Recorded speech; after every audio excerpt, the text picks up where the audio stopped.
You will never touch my money again. Bradley leaned back in his heavy leather chair inside the sterile family courtroom. He adjusted his expensive watch and smirked at me. His whisper was low, but perfectly clear. Across the room in the gallery sat Savannah, his mistress, who was now his fiancée. She caught my eye, smiled a wicked little smile, and mouthed the words, "She does not deserve a single dime." I did not react. I just watched as my lawyer stepped forward and handed the judge a thick sealed envelope. The courtroom was silent as the judge broke the seal. He pulled out the watermarked pages and began to read. Halfway down the first page, he stopped. A slow, amused smile spread across his face. Then he let out a sharp, unexpected laugh. "Oh, this is good," he muttered quietly, but loud enough for the microphone to pick it up. I watched as the arrogant smirks on Bradley and Savannah melted away, replaced instantly by pure, white-hot panic.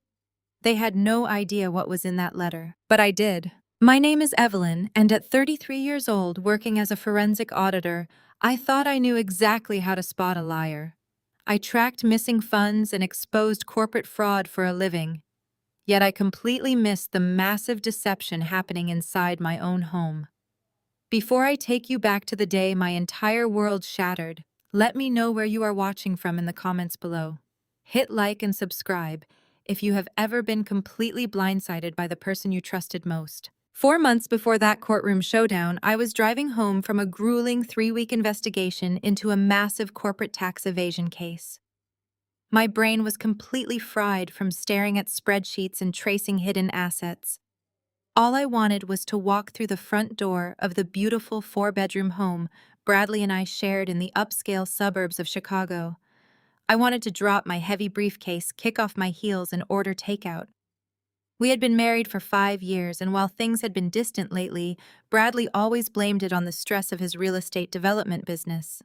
I believed him because I was just as consumed by my own career. As I turned my car onto our quiet tree-lined street, my headlights swept across our manicured front lawn. My foot hit the brake pedal hard. There, scattered across the perfectly cut grass, were dozens of heavy black garbage bags.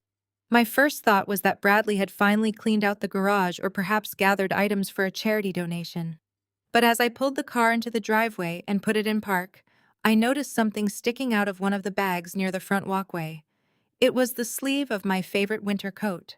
My heart started pounding against my ribs as I stepped out of the car. The evening air was chilly, but a sudden cold sweat broke out across my forehead. I walked slowly up the driveway, my eyes darting from bag to bag.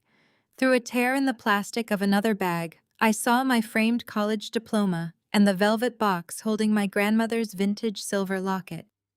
These were not donations.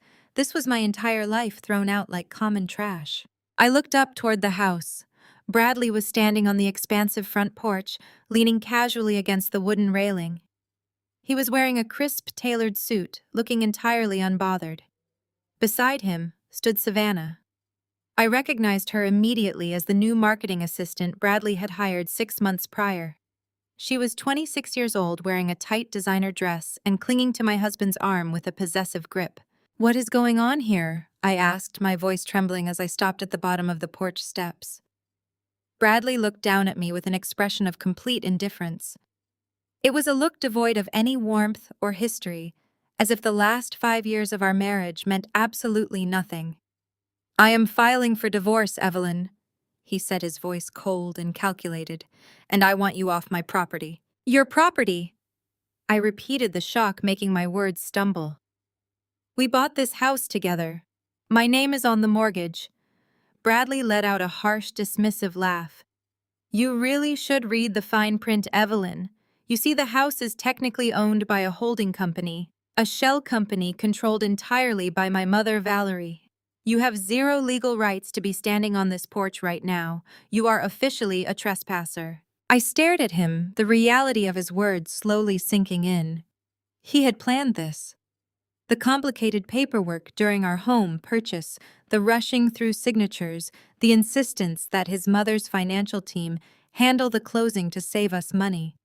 It was all a calculated setup from the very beginning. I had trusted my husband implicitly. And he had used that trust to legally lock me out of my own home. Savannah shifted her weight and looked down at me with a look of pure disgust. She stepped forward, her expensive heels clicking loudly against the wooden porch boards. She walked down the first 2 steps, stopped right next to the garbage bag, holding my grandmother's vintage silver locket, and deliberately kicked it down the remaining steps. "We are redecorating," Savannah said, her voice dripping with venom. "There is absolutely no room in this house for dusty junk. Besides, I need the master closet space for my designer shoes. Grab your trash and get out of here before we call the police." I looked from Savannah to Bradley, waiting for him to correct her, to show even a shred of human decency or respect for the woman he had promised to love. Instead, Bradley checked his watch. "You have 30 minutes to load these bags into your car and leave," he stated flatly. "If you are not gone by then, I will have you forcibly removed." I did not scream. I did not cry. The betrayal was so massive and so sudden that my body simply went into shock. Moving like a machine, I dragged the heavy black bags across the lawn and shoved them into the trunk and back seat of my car. Each bag felt heavier than the last, filled with clothes, books, and memories that had been violently ripped from their proper places. Savannah and Bradley stood on the porch the entire time, whispering to each other and occasionally laughing as I struggled with the heavier items. When my car was packed to the roof, I got behind the wheel, locked the doors, and drove away. I did not look back in the rearview mirror. I drove aimlessly for miles, my hands gripping the steering wheel so tightly my knuckles turned white. I eventually pulled into the parking lot of a cheap rundown motel right off the interstate.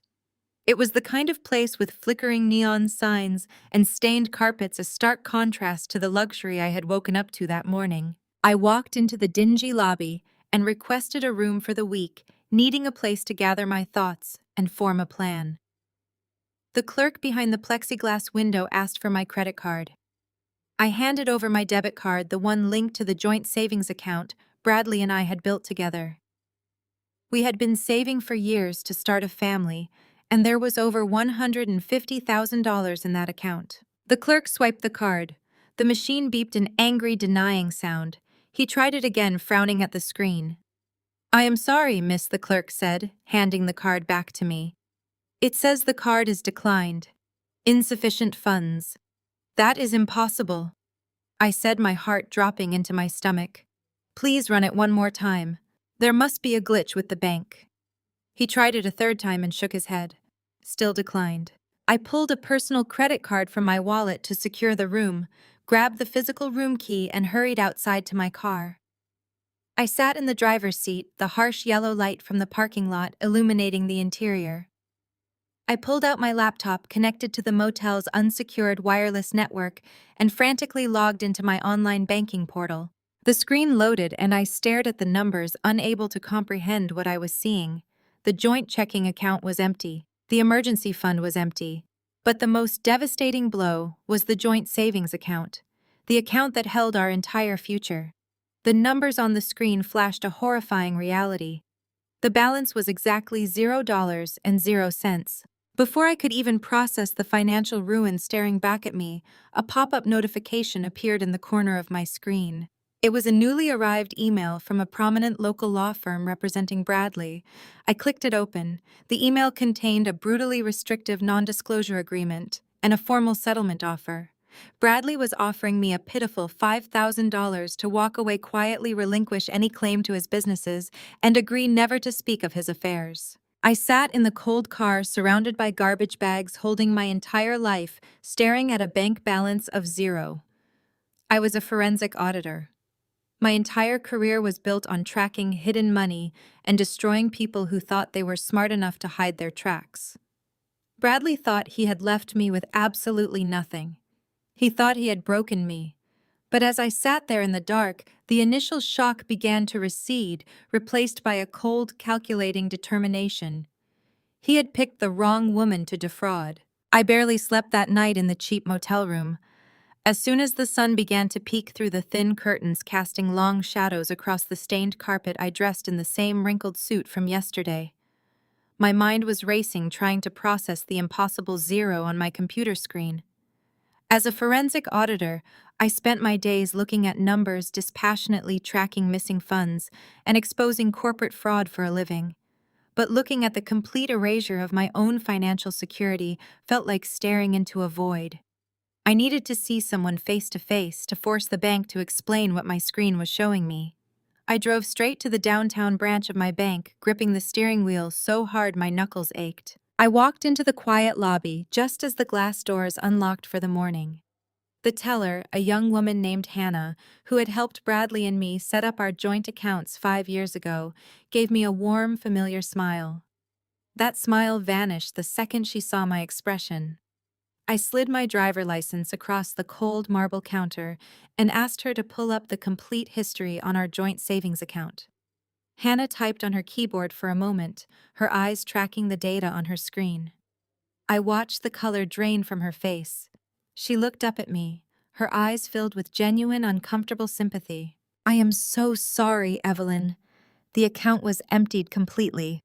I pressed my hands flat against the counter to keep them from shaking. "When did this happen?" I asked. My voice sounded entirely hollow, like it was coming from a stranger standing next to me. Hannah tapped her screen again and printed out a transaction record, sliding the paper across the marble. 3 weeks ago. Bradley came in personally to authorize the transfer. He cited business emergency expenses on the withdrawal form. Since it was a joint account, he had full legal authority to move the funds without your signature. 3 weeks ago. The timeline hit me like a physical blow right in the chest. 3 weeks ago, Bradley and I were sitting at our kitchen island drinking expensive wine and discussing a trip to Europe for our upcoming anniversary. He had looked me right in the eyes, smiled, and talked about our future, while fully knowing he had just drained every single cent we had saved together. He had been planning this ambush meticulously, ensuring I would have absolutely no resources to fight back when he finally threw me out of the house. I thanked Hannah quietly, took the printout, and walked out of the bank with a heavy, suffocating weight pressing down on my lungs. I needed to call my lawyer, but I could not bring myself to do it from the cramped confines of my car. I walked 2 blocks down the street to a small cafe I used to frequent on my lunch breaks. The brass bell above the door chimed cheerfully as I walked in. I ordered a black coffee, paying with the few crumpled dollar bills I had managed to find at the bottom of my purse. I sat in a leather booth near the back corner, spreading the bank printout on the wooden table. My phone felt like a lead weight in my hand as I dialed my attorney. Just as the call went to voicemail, the bell above the cafe door chimed again, followed by the sharp, unmistakable sound of loud, entitled laughter. I looked up. Valerie, my mother-in-law, strolled into the cafe, flanked by 3 of her wealthy country club friends. She was dressed impeccably in a beige tailored suit, her silver hair perfectly styled, looking like she owned the entire block. I froze, hoping the dim lighting in the back corner would keep me hidden. But Valerie possessed the kind of predatory instincts that always sought out weakness. Her eyes scanned the room, landed on me, and her polite smile vanished instantly. Instead of pretending she did not see me or walking toward the counter to order, she stopped and whispered something to her friends. They all turned to look at me, their faces twisting into identical masks of pity and cruel amusement.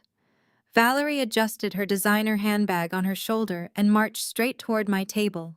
The sharp clacking of her heels on the hardwood floor sounded like a countdown. "Well, look what the cat dragged in," Valerie announced. Her voice was entirely too loud for the small cafe, deliberately calculated to ensure every other patron turned their heads to watch the spectacle. I kept my hands folded over the bank printout, refusing to give her the satisfaction of seeing me tremble. "Hello, Valerie." I kept my tone perfectly neutral, channeling every ounce of professional composure I possessed. "I am right in the middle of some important paperwork, so if you do not mind." She let out a sharp, mocking laugh that cut through the quiet murmur of the coffee shop. "Paperwork for what?" she asked, leaning over my table and invading my space. "Unemployment benefits, homeless shelters." I heard my son finally cut the dead weight loose. "It is about time. You have been nothing but a leech on him since the day you forced him to marry you." I felt a hot flash of anger rise in my throat, threatening to choke me, but I forced it back down. "I am not going to do this with you in public, Valerie. I suggest you walk away." Her friends clustered a few feet behind her, whispering behind their manicured hands and pointing at my wrinkled clothes.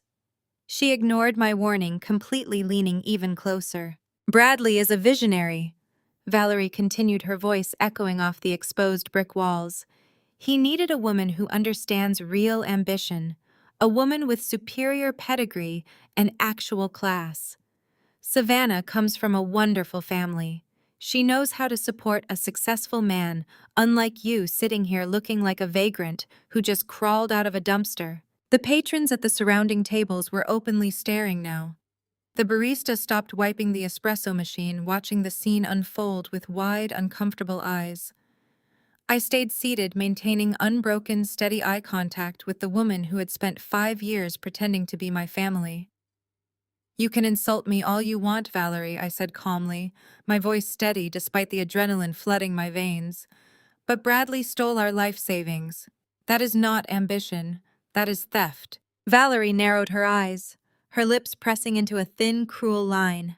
She opened her pristine leather handbag, pulled out her matching wallet, and extracted a crisp $20 bill. With a dismissive flick of her wrist, she dropped the bill directly into my full cup of hot coffee. The brown liquid splashed over the rim, soaking into the wood of the table and staining the edges of my bank printout. "Buy yourself a decent meal, Evelyn," she sneered, looking down her nose at me. "You look absolutely homeless, and let me give you a piece of advice. If you try to fight this divorce, if you make things difficult for my son, I will make a few phone calls to my friends on the state financial board. I will personally ensure your auditing license is revoked. You will never work as a forensic auditor in this state again.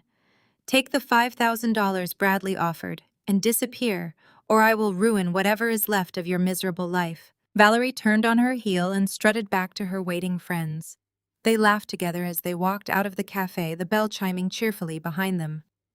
The room was dead silent. I could feel the pitying stares of the other customers burning into my skin. Slowly, deliberately, I reached into the hot coffee and pinched the corner of the soaked $20 bill. I pulled it out, letting the brown liquid drip onto the napkin dispenser. I stood up, gathered my ruined papers, and placed the wet bill on the counter as a tip for the barista. "Keep your money, Valerie," I whispered to the empty space she had left behind. "You are going to need it." I walked out of the cafe with my head held high, refusing to let anyone see the hot tears stinging the corners of my eyes. When I reached my car in the motel parking lot, the adrenaline finally faded, leaving me exhausted and shaking. I sat in the driver's seat, staring blindly at the steering wheel. I needed to focus. I needed to figure out exactly what Bradley had done with $150,000 in cash. I climbed into the back seat and pulled one of the heavy black garbage bags toward me. Inside was a cardboard box filled with my old work files, tax documents, and appraisal records I had kept in the home office. I started digging through the folders, my auditor instincts taking over, looking for any clue, any stray piece of paper Bradley might have missed when he violently purged our house. Halfway down the box, stuck between 2 thick tax returns from 3 years ago, my fingers brushed against a crumpled piece of paper. It looked like it had been accidentally swept off a desk and shoved into my box during the frantic packing of my belongings. I pulled it out and smoothed the deep creases against my knee. It was a bank transfer receipt from Bradley's business account dated exactly 3 weeks ago, the exact same day he emptied our joint savings. I read the details printed on the receipt, and my breath caught in my throat. It was a massive wire transfer for $500,000. The recipient was not a contractor or a vendor I recognized from his real estate firm. The money had been routed to a private limited liability company called Apex Horizon Holdings. I stared at the name, my forensic auditing instincts immediately flaring to life like a lit match. Bradley had not just taken my money to pay off failing business debts, he was hiding massive amounts of capital in shell companies. The sadness and humiliation I had felt in the cafe instantly evaporated, replaced by cold, sharp, undeniable focus. I did not waste another second sitting in that damp, dimly lit parking lot. I threw the car into drive and sped back to the motel. Once inside my cramped room, I shoved the ugly floral bedspread aside and turned the small circular table into my war room. I plugged in my laptop connected to a secure virtual private network and went to work. I did not shed a single tear. Crying was a luxury for women who had a safety net, and Bradley had just stolen mine. But he had fundamentally underestimated the woman he married. He thought of me as just a wife, forgetting that my entire professional reputation was built on dismantling complex financial crimes for the government and massive corporations. When people tried to hide money, I was the person hired to find it. I opened my specialized auditing software and typed the name Apex Horizon Holdings into a global corporate registry database. Shell companies are designed to be invisible, purposely layered beneath proxy directors and registered agents to shield the true owners from public scrutiny and tax liabilities. But money always leaves a footprint. You just have to know how to dust for prints. I started with the routing number from the crumpled receipt I found in my box. It led me directly to a regional bank in Delaware, a state notorious for its corporate secrecy laws and highly favorable tax codes. From there, I initiated a deep dive into the transaction history tied to that specific routing structure, accessing ledgers and wire transfer logs that a standard lawyer would never know how to find. The digital breadcrumbs began to form a clear, undeniable path. The $500,000 wire transfer was not an isolated incident or a sudden panic move by a failing businessman. It was the final deposit in a massive, meticulously executed financial heist. I pulled up a tracking matrix and started mapping out every withdrawal Bradley had made from our accounts over the past 24 months. He had not been losing money in bad real estate deals like he had claimed every night at dinner, while rubbing his temples and acting overwhelmed by stress. He had been systematically siphoning our marital assets right under my nose. He broke large sums of cash into smaller, less conspicuous transfers to avoid triggering mandatory bank reporting thresholds. I traced the flow of capital from our local Chicago accounts to the Delaware bank and then watched the money move offshore.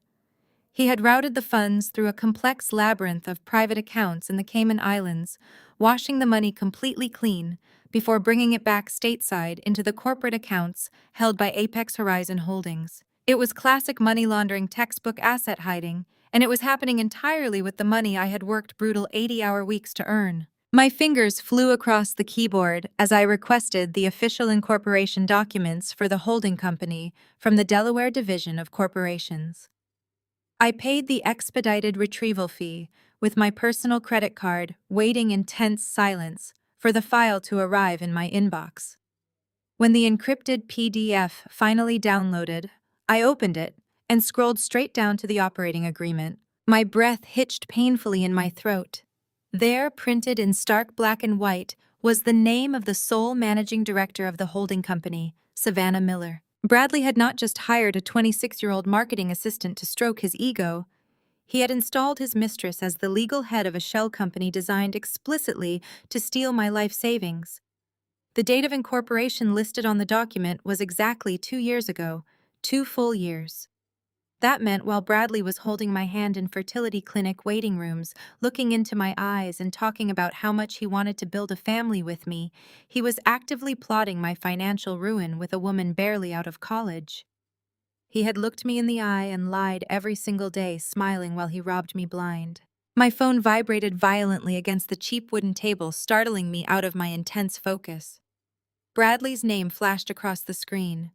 I stared at the caller ID for a long moment, letting the phone buzz while I steadied my breathing and locked my emotions away. I needed him to believe his master plan was working perfectly. I answered the call and brought the phone to my ear, keeping my voice soft, hesitant, and utterly defeated.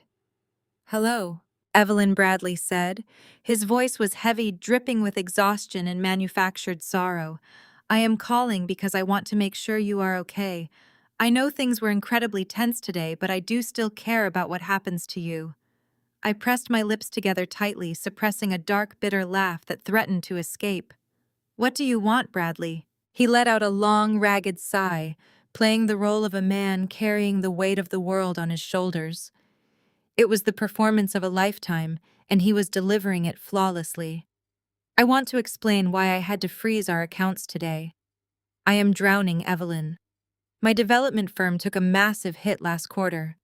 I am millions of dollars in corporate debt, and my creditors are circling like vultures. They are threatening to seize everything I own. I had to move the remaining cash to protect it from being frozen by the bankruptcy courts. I stayed perfectly silent, letting him dig his grave deeper with every single word. I am trying to protect you, he continued, his tone turning desperate and pleading. If we drag this divorce out in a courtroom, the judge will look at our joint assets and you will automatically inherit half of my massive debts. You will be paying off my angry creditors for the rest of your natural life. That is why my lawyer sent you that settlement offer this evening. Take the $5,000, sign the non-disclosure agreement. It gives you a clean break. You can walk away quietly without being legally tied to my financial ruin. Please, Evelyn, do not fight me on this. I am trying to save you from a lifetime of misery. He actually sounded like a hero making a grand sacrifice. It was terrifyingly convincing. If I had not spent the last 3 hours mapping his offshore accounts and tracing his hidden millions, I might have believed him. I might have signed those papers immediately just to escape the sheer terror of crushing lifelong debt. I just need time to think, I whispered, forcing my voice to tremble, as if I were on the verge of a total breakdown. $5,000 is nothing, Bradley. I do not even have a place to live tonight. I know it is hard, he said soothingly, his voice dripping with fake empathy. But it is infinitely better than $1 million in debt. Read the paperwork, sign it tonight. I promise you it is the best thing for both of us. He hung up before I could say another word. I dropped the phone onto the table and let out a long, slow breath. He was absolutely terrified of discovery. He needed me to sign away my rights to his business before I started looking too closely at his assets. He thought he had successfully terrified me into total submission. I turned my attention back to the glowing screen of my laptop. Bradley claimed his company was failing, but millions of dollars of our money had been safely washed and deposited into Savannah's shell company. I needed to know exactly what Apex Horizon Holdings was doing with that stolen capital. I accessed the county property records database, searching for any deed transfers or commercial purchases registered under the LLC. The search bar loaded for a few agonizing seconds. Then a single hit populated on the screen. Apex Horizon Holdings had indeed made a monumental purchase just 4 days ago. I opened the property deed and reviewed the financial details. My eyes widened as I read the address. It was a massive plot of prime commercial real estate right in the heart of downtown Chicago. I quickly cross-referenced the address with city zoning permits and municipal planning records. Bradley had not been losing money. He had not been making bad investments. He had pooled all of his stolen capital, drained our life savings, and funneled it through his mistress to purchase the most coveted piece of undeveloped land in the entire city. The architectural blueprints attached to the city planning file revealed his ultimate ambition. He was preparing to break ground on a massive multi-million-dollar luxury high-rise. He had stolen my entire past to fund a monumental empire for his future. I did not close my laptop. I pushed deeper into the municipal databases. I needed to see the exact boundaries of this new empire Bradley was trying to build. I accessed the county assessor portal, typing in the parcel identification number from the deed I had just uncovered. The digital map loaded slowly over the motel's terrible internet connection, rendering the grid lines of the downtown riverfront district pixel by pixel. I zoomed in on the property lines outlined in bright red. The land sat right on the edge of the industrial sector, an area the city was desperate to revitalize. But as I traced the borders of Bradley's newly acquired lot, my breath caught in my throat. I recognized this exact grid. I knew every contour of this specific map. The western edge of Bradley's new multi-million-dollar property directly bordered the Sterling Foundry Conservation Tract. It was a protected ecological zone that stretched along the riverbank, a piece of land my late father had purchased decades ago. When my father passed away, his estate transferred the exclusive access rights of that conservation zone directly to me. No commercial developer could bring heavy machinery, lay foundational concrete, or secure high-rise zoning permits without utilizing that specific access road. It was a legally binding choke point. My father had bought it specifically to stop aggressive corporate developers from paving over the wetlands. He had spent his entire life protecting that land, and he had trusted me to keep it safe. My mind raced as I opened a new tab, pulling up the city building permit registry. Bradley was an arrogant man, but he was not stupid when it came to real estate law. He knew he could not simply start digging a foundation for a luxury high-rise next to a protected ecological zone. He would need a variance. He would need a formal, legally binding waiver granting him commercial access through my father's land. I typed the name, Apex Horizon Holdings, into the municipal permit search bar. A thick file containing the preliminary zoning applications appeared on the screen. I downloaded the file, my heart hammering against my ribs with a heavy, sickening dread. I scrolled past the architectural renderings, past the environmental impact studies, and past the structural engineering reports. The glow of the screen cast harsh shadows against the peeling wallpaper of my motel room as I dug through the legal jargon. Near the very bottom of the document was an attachment labeled Easement and Access Waiver. I clicked on the thumbnail to expand the image. Staring back at me was an official legal document releasing the exclusive access rights of the Sterling Foundry Conservation Tract directly to Apex Horizon Holdings. And at the bottom of the page, written in dark blue ink, was my signature. I leaned closer to the screen, my eyes tracing the loops and curves of the ink. It was an incredibly good forgery. The slant of the first letter, the sharp finish on the last. Someone had spent hours practicing how to perfectly replicate my handwriting. But it was not mine. I had never seen this document in my life. A cold, heavy wave of nausea washed over me. This was not just a greedy husband draining a joint bank account before a divorce. This was a felony. My eyes drifted slightly to the left of the forged signature, landing on the raised circular seal pressed into the paper. Right below the seal was a crisp official stamp. Notary Public, State of Illinois. Valerie Preston. I stared at my mother-in-law's name until the letters blurred together. The entire picture snapped into brutal, devastating focus. This was never just about Bradley wanting a younger woman. This was a coordinated, calculated family conspiracy. Bradley had found the perfect piece of land for his high-rise, but he knew I would never agree to sign over my father's conservation rights to build a concrete monstrosity over the wetlands. So he had created Savannah's shell company, drained our life savings to buy the adjacent lot, and sat down at a table with his mother to forge the access documents. Valerie, sitting in her country club with her designer clothes and her smug superiority, had knowingly placed her official state notary seal on a stolen inheritance. They had weaponized my marriage to blind me while they dismantled my legacy. I thought about Valerie dropping that $20 bill into my coffee, mocking me, threatening to ruin my career if I fought the divorce. She thought she was holding all the cards. She thought I was just a discarded wife weeping in a motel room, completely oblivious to the fact that they had just stolen the very ground beneath my feet. They truly believed I was too distracted by the heartbreak of my failed marriage to notice the paperwork moving behind the scenes. They had underestimated the cold, methodical nature of a forensic auditor scorned. A fiery, protective rage ignited inside my chest, burning away the last remnants of my shock. My immediate instinct was to call my divorce attorney to email this forged document to the judge and to blow Bradley's entire scheme wide open right now.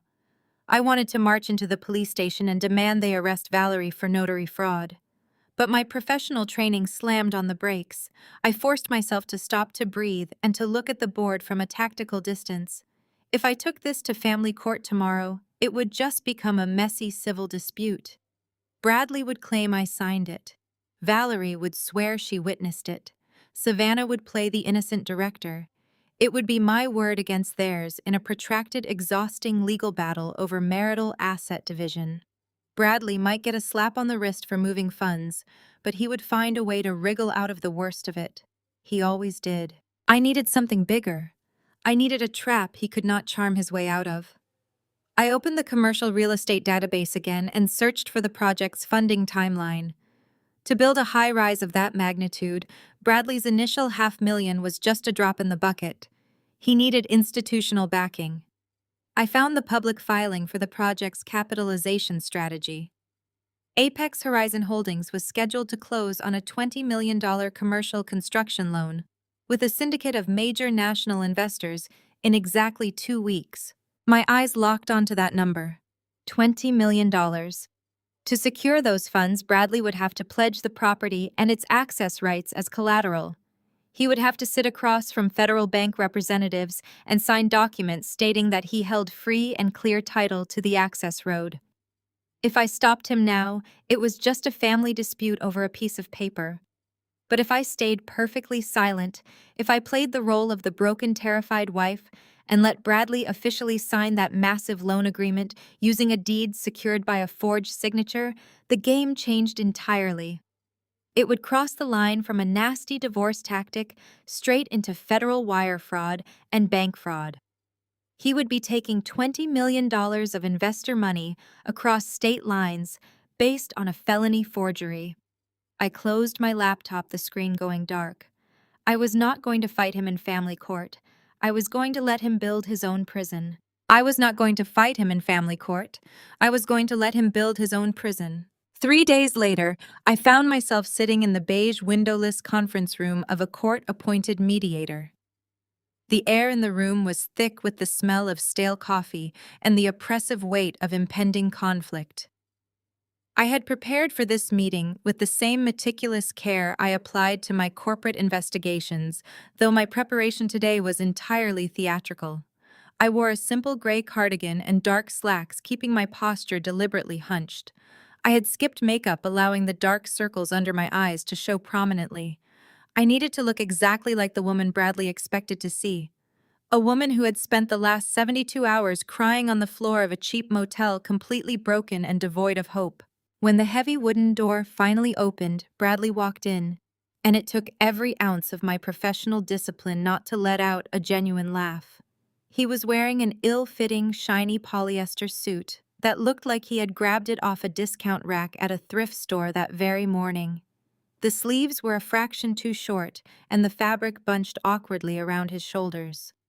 For a man who obsessed over custom Italian tailoring, imported silk ties, and heavy gold watches, it was a laughable, pathetic costume.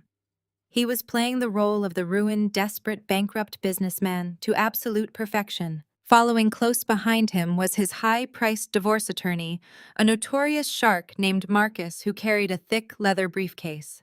And lingering in the doorway holding a plastic iced coffee cup was Savannah. The mediator, a mild-mannered older woman with reading glasses perched on the end of her nose, immediately frowned at Savannah. She stated in a firm voice that mediation was strictly for the married parties and their legal counsel. Bradley did not miss a beat. He immediately put on his most charming, exhausted smile. He placed a hand over his heart and explained to the mediator that Savannah was his designated emotional support. He claimed that the crushing stress of his impending bankruptcy was taking a severe toll on his physical and mental health, and he simply needed her there to keep him grounded during this traumatic process. The mediator sighed, clearly annoyed, but reluctantly allowed it. Savannah rolled her eyes, dropped into a plastic chair in the far corner of the room, and immediately pulled an emery board from her designer purse. She began aggressively filing her manicured nails, looking entirely bored by the very existence of the proceedings. Marcus cleared his throat, effectively taking control of the room, and slid a thick, securely bound folder across the polished conference table toward me. He steepled his fingers and adopted a tone of grave manufactured sympathy. He explained that this document was a comprehensive summary of Bradley's current financial standing. I reached out and opened the folder, letting my hands tremble just slightly for effect. It was an absolute masterpiece of creative fiction. As my eyes scanned the pages, my forensic auditor brain instantly recognized the manipulated data. The spreadsheets showed catastrophic losses across all of his real estate development properties. It detailed massive corporate debt, defaulted loans, inflated overhead costs, and a complete decimation of his personal assets. There were phantom liabilities listed that I knew for a fact did not exist. According to this heavily doctored portfolio, Bradley was not just broke, he was millions of dollars in the red. The sheer audacity of presenting these fabricated numbers to a woman who made her living uncovering financial fraud was almost impressive. Marcus gently suggested that the $5,000 settlement offer was not an insult, but rather a generous lifeline. He claimed Bradley was actually borrowing that $5,000 from a close friend just to help me get back on my feet and secure a small apartment. Then Bradley leaned forward, resting his elbows on the table. His voice dripped with a sickening blend of condescension and fake concern. He looked at the mediator with wide, innocent eyes and launched into his prepared script. He claimed that my demands for a fair split of our assets were completely disconnected from reality. He told the mediator with a tragic shake of his head that I had been suffering from severe emotional distress for months, implying that my sudden eviction from our home was actually a desperate measure to protect myself from my own erratic behavior. He used words like mental instability and insatiable greed to describe my reaction to his supposed financial ruin. He painted a masterful picture of a devoted, hard-working husband who had tried everything in his power to shield his fragile, unstable wife from the harsh realities of the collapsing business world. He claimed I was simply lashing out because the money had dried up and that I was trying to squeeze blood from a stone. From her corner of the room, Savannah let out a quiet, mocking snort, not even bothering to look up from her cuticles. The rage inside me was a living, breathing entity. It clawed at my throat, begging to be let loose. I wanted to stand up, throw that fraudulent financial portfolio directly into Bradley's face, and scream about Apex Horizon Holdings. I wanted to slam the evidence of the forged notary stamp onto the table and watch the color drain from his smug, lying face. I wanted to wipe the bored expression right off Savannah's face by telling her exactly how much prison time she was facing as the managing director of a money-laundering shell company. But I bit my tongue so hard I tasted the sharp tang of copper in my mouth. I forced myself to stare down at the fake financial report, letting my shoulders slump even further forward. When I finally looked up at Bradley and the mediator, I made sure my eyes were wide and brimming with genuine, unshed tears. I let my voice crack perfectly, a flawless performance of total despair. I asked them how this could have possibly happened. I acted utterly broken, whispering that I just did not understand how everything we had built together was entirely gone. I let a tear spill over my eyelashes and slide down my cheek. Bradley leaned back in his chair, a micro-expression of absolute, unadulterated triumph flashing across his face. He thought he had won. He thought he had completely crushed my spirit and cornered me into submission. He believed I was just a naive, heartbroken housewife, realizing that she had absolutely no cards left to play. I wiped the tear from my cheek and looked directly at the mediator.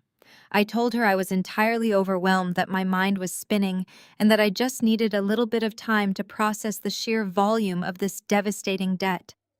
I quietly, pitifully asked if they could grant me 48 hours to review the $5,000 settlement offer before I signed my life away. Bradley exchanged a quick, victorious glance with his lawyer. Marcus nodded smoothly, stating that 48 hours was a highly reasonable request, provided I did not attempt any further legal action or make any trouble in the interim.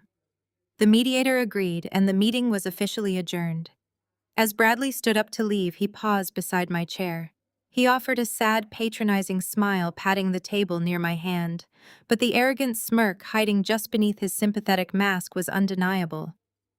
Savannah dropped her emery board back into her purse, gave me a look of utter disgust, and followed him out the door. I waited in that beige room until their car had fully pulled out of the parking lot. The very second they were out of sight, the tears vanished instantly.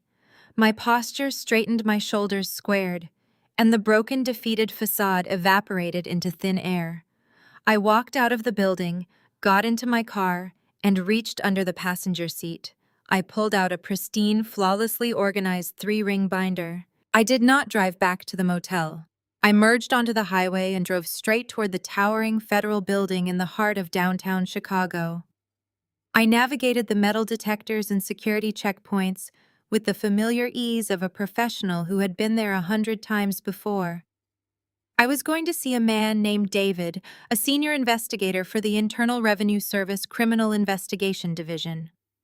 David was a former client of mine, a man whose entire career I had once saved during a highly complex, politically charged internal audit years ago.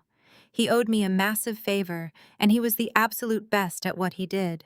When I walked into his austere paper-filled office, I did not offer any polite small talk. I did not sit down. I simply dropped the heavy binder squarely onto the center of his desk. Inside that binder was the complete, undeniable money trail tracing every stolen dollar to the offshore accounts.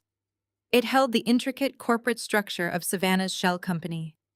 And right at the front, highlighted and verified, were the crystal-clear copies of the real estate deed bearing the felony-forged notary stamps. The trap was officially set. David leaned back in his leather chair, eyes fixed on the thick binder. The silence in the federal office was absolute, broken only by the hum of the ventilation system. I sat still across from him, watching his expression shift from mild curiosity to professional grimness. David had spent his entire career hunting down financial criminals. He had seen every trick and offshore evasion tactic ever conceived. As he examined the map of Bradley's theft, genuine shock registered in his gray eyes. He traced the line of offshore transfers with his index finger, following the route Bradley used to wash our marital assets through the Cayman Islands. He flipped to the section detailing Savannah's shell company, absorbing the proxy director documents and Delaware incorporation filings. Finally, he reached the property deed. He stared at the forged notary stamp, comparing the signature to a legitimate copy of my handwriting. He closed the binder slowly. "Evelyn," David said, his voice low and serious, "you have handed me a textbook federal case wrapped up with a neat little bow. What your husband has done here goes far beyond a messy divorce tactic. This is a highly orchestrated financial crime." I kept my hands folded in my lap. "Tell me exactly what you see, David." He leaned forward, tapping the cover. "I see massive tax evasion for starters. By moving these funds offshore and repatriating them through a shell company to purchase commercial real estate, he is intentionally hiding taxable assets from the government. The way he structured these wire transfers is a classic money laundering operation. Then we have this forged deed." David opened the binder and pointed directly at Valerie's official notary stamp. "Your mother-in-law has crossed a dangerous line. As a licensed notary, knowingly validating a forged signature on a commercial property deed is a severe state felony. Because this deed is tied to a shell company funded by laundered offshore money, the operation is completely radioactive." I let out a slow, steady breath. The validation of hearing a federal investigator confirm everything I knew was a profound relief. "I cannot take this to a family court judge, David. If I use this in my divorce proceedings, Bradley will hire corporate lawyers to drag this out for years.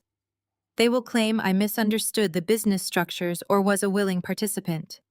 I need him stopped completely, with absolutely no way to charm his way out." David nodded, a hard, calculating look settling over his features. He pushed the binder toward the center of the desk. "If you take this to family court, it remains a civil dispute, with criminal undertones that might get buried in the chaos of asset division. We are not doing that. We will let him step right into the federal crosshairs." I leaned forward.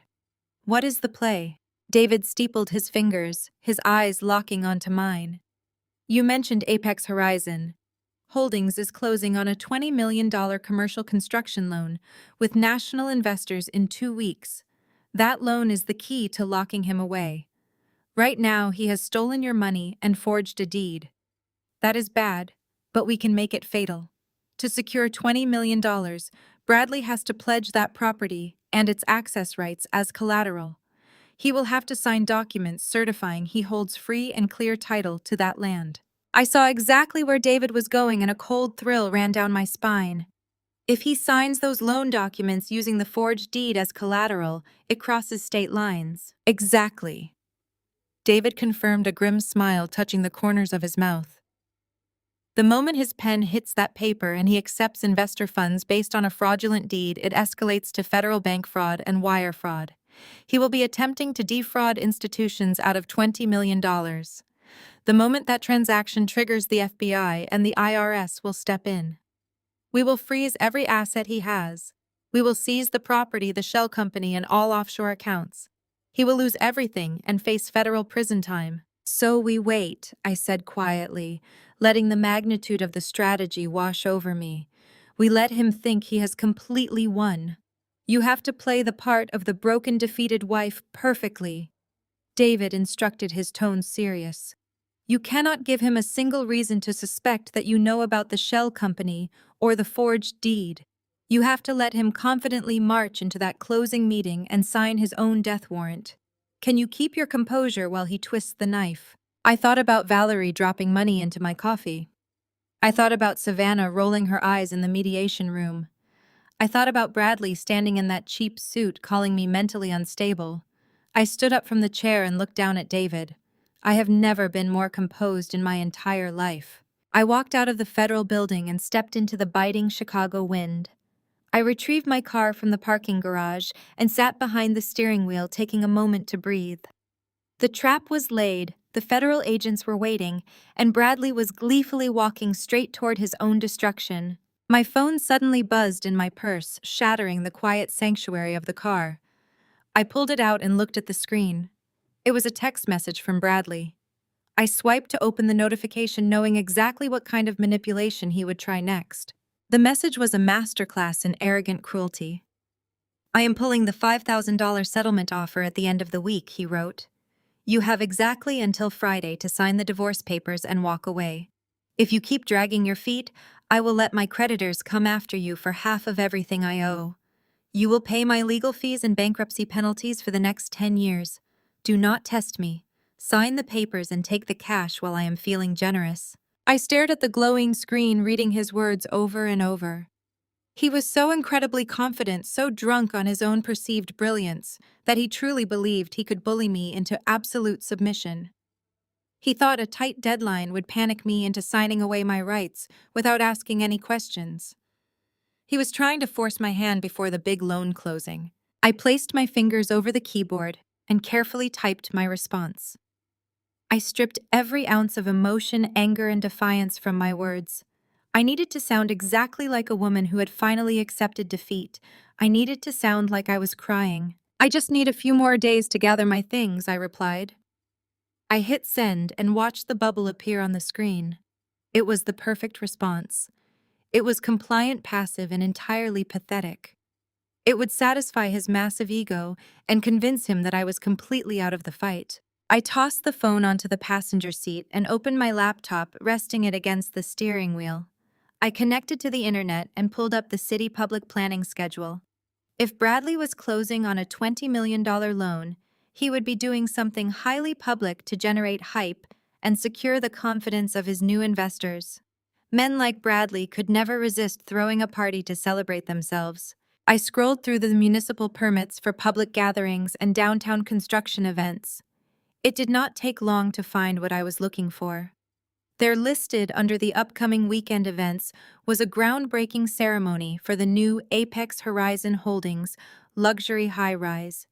He had invited local politicians, wealthy socialites, and prospective buyers to stand on my father's stolen land and drink champagne while he turned over the first pile of dirt. I stared at the date listed on the digital calendar.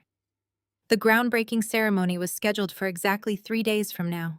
Those 3 days evaporated into a tense, meticulously calculated waiting game, culminating on the very eve of Bradley's monumental event. Valerie hosted her prestigious annual charity gala every spring at the historic Palmer House, an opulent affair dripping in crystal chandeliers and generational wealth. Because our divorce was still pending, and my name remained firmly etched onto the Executive Planning Committee roster, my invitation could not be revoked without causing an embarrassing administrative scandal. I had spent the afternoon shedding the defeated persona I had worn in the mediation office. Tonight required my absolute best armor. I arrived at the grand ballroom wearing a stunning, tailored crimson-red gown. The heavy silk hugged my waist perfectly before cascading to the floor, the vibrant color practically glowing against the sea of muted black tuxedos and pastel dresses. As I stepped through the gilded double doors, conversations naturally paused, and almost every head in the immediate vicinity turned to watch my entrance. I kept my posture rigid and my chin held high, projecting total unbothered confidence. I glided across the polished marble floor, offering polite, restrained smiles to the local politicians and corporate executives I recognized. My destination was the perimeter of the room. I navigated toward the long velvet-draped tables, displaying the silent auction items, picking up a silver pen to casually review a bid sheet.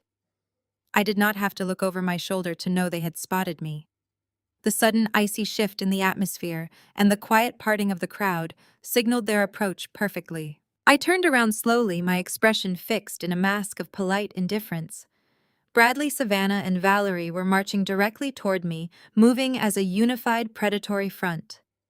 Valerie wore a severe emerald green dress, her lips pursed in tight, furious disapproval that I had dared to show my face in her territory. Bradley looked completely different from the pathetic, rumpled man he had played in the mediation room. Tonight he was back in his bespoke tuxedo, his hair perfectly styled, radiating the arrogant swagger of a man who believed he had successfully conquered the world. Savannah clung to his arm, poured into a sequined silver dress that caught the light with every step. They cornered me against the edge of the silent auction table, effectively blocking my path back to the main ballroom floor. Savannah took the lead, stepping aggressively into my personal space. She was holding a crystal goblet filled to the brim with dark red wine. She looked me up and down, her eyes flashing with a petty, vindictive delight. As she shifted her weight, she violently jerked her wrist forward, feigning a sudden stumble. The dark liquid sloshed over the rim of the heavy glass, splashing onto the polished marble floor, just inches from the hem of my tailored red gown. A few drops sprayed across the pristine leather of my designer heels. "Oh my goodness!" Savannah gasped, her voice unnaturally high-pitched and gratingly loud. "I am just so clumsy. I always get so incredibly nervous when I am standing this close to the help." She did not even try to make the apology sound genuine. She giggled, pressing her face into Bradley's shoulder, utterly delighted by her own cruel stunt. A few guests stopped and stared eyes wide as they watched the liquid pooling on the expensive marble. I did not flinch. I did not take a step back, and I did not look down at my shoes. I maintained steady, unbroken eye contact with Savannah, refusing to give her the satisfaction of a reaction. Valerie immediately stepped forward, seizing the opportunity to escalate the humiliation. Her voice boomed across the silent auction area, deliberately calibrated to ensure that the maximum number of high society guests could hear every single word.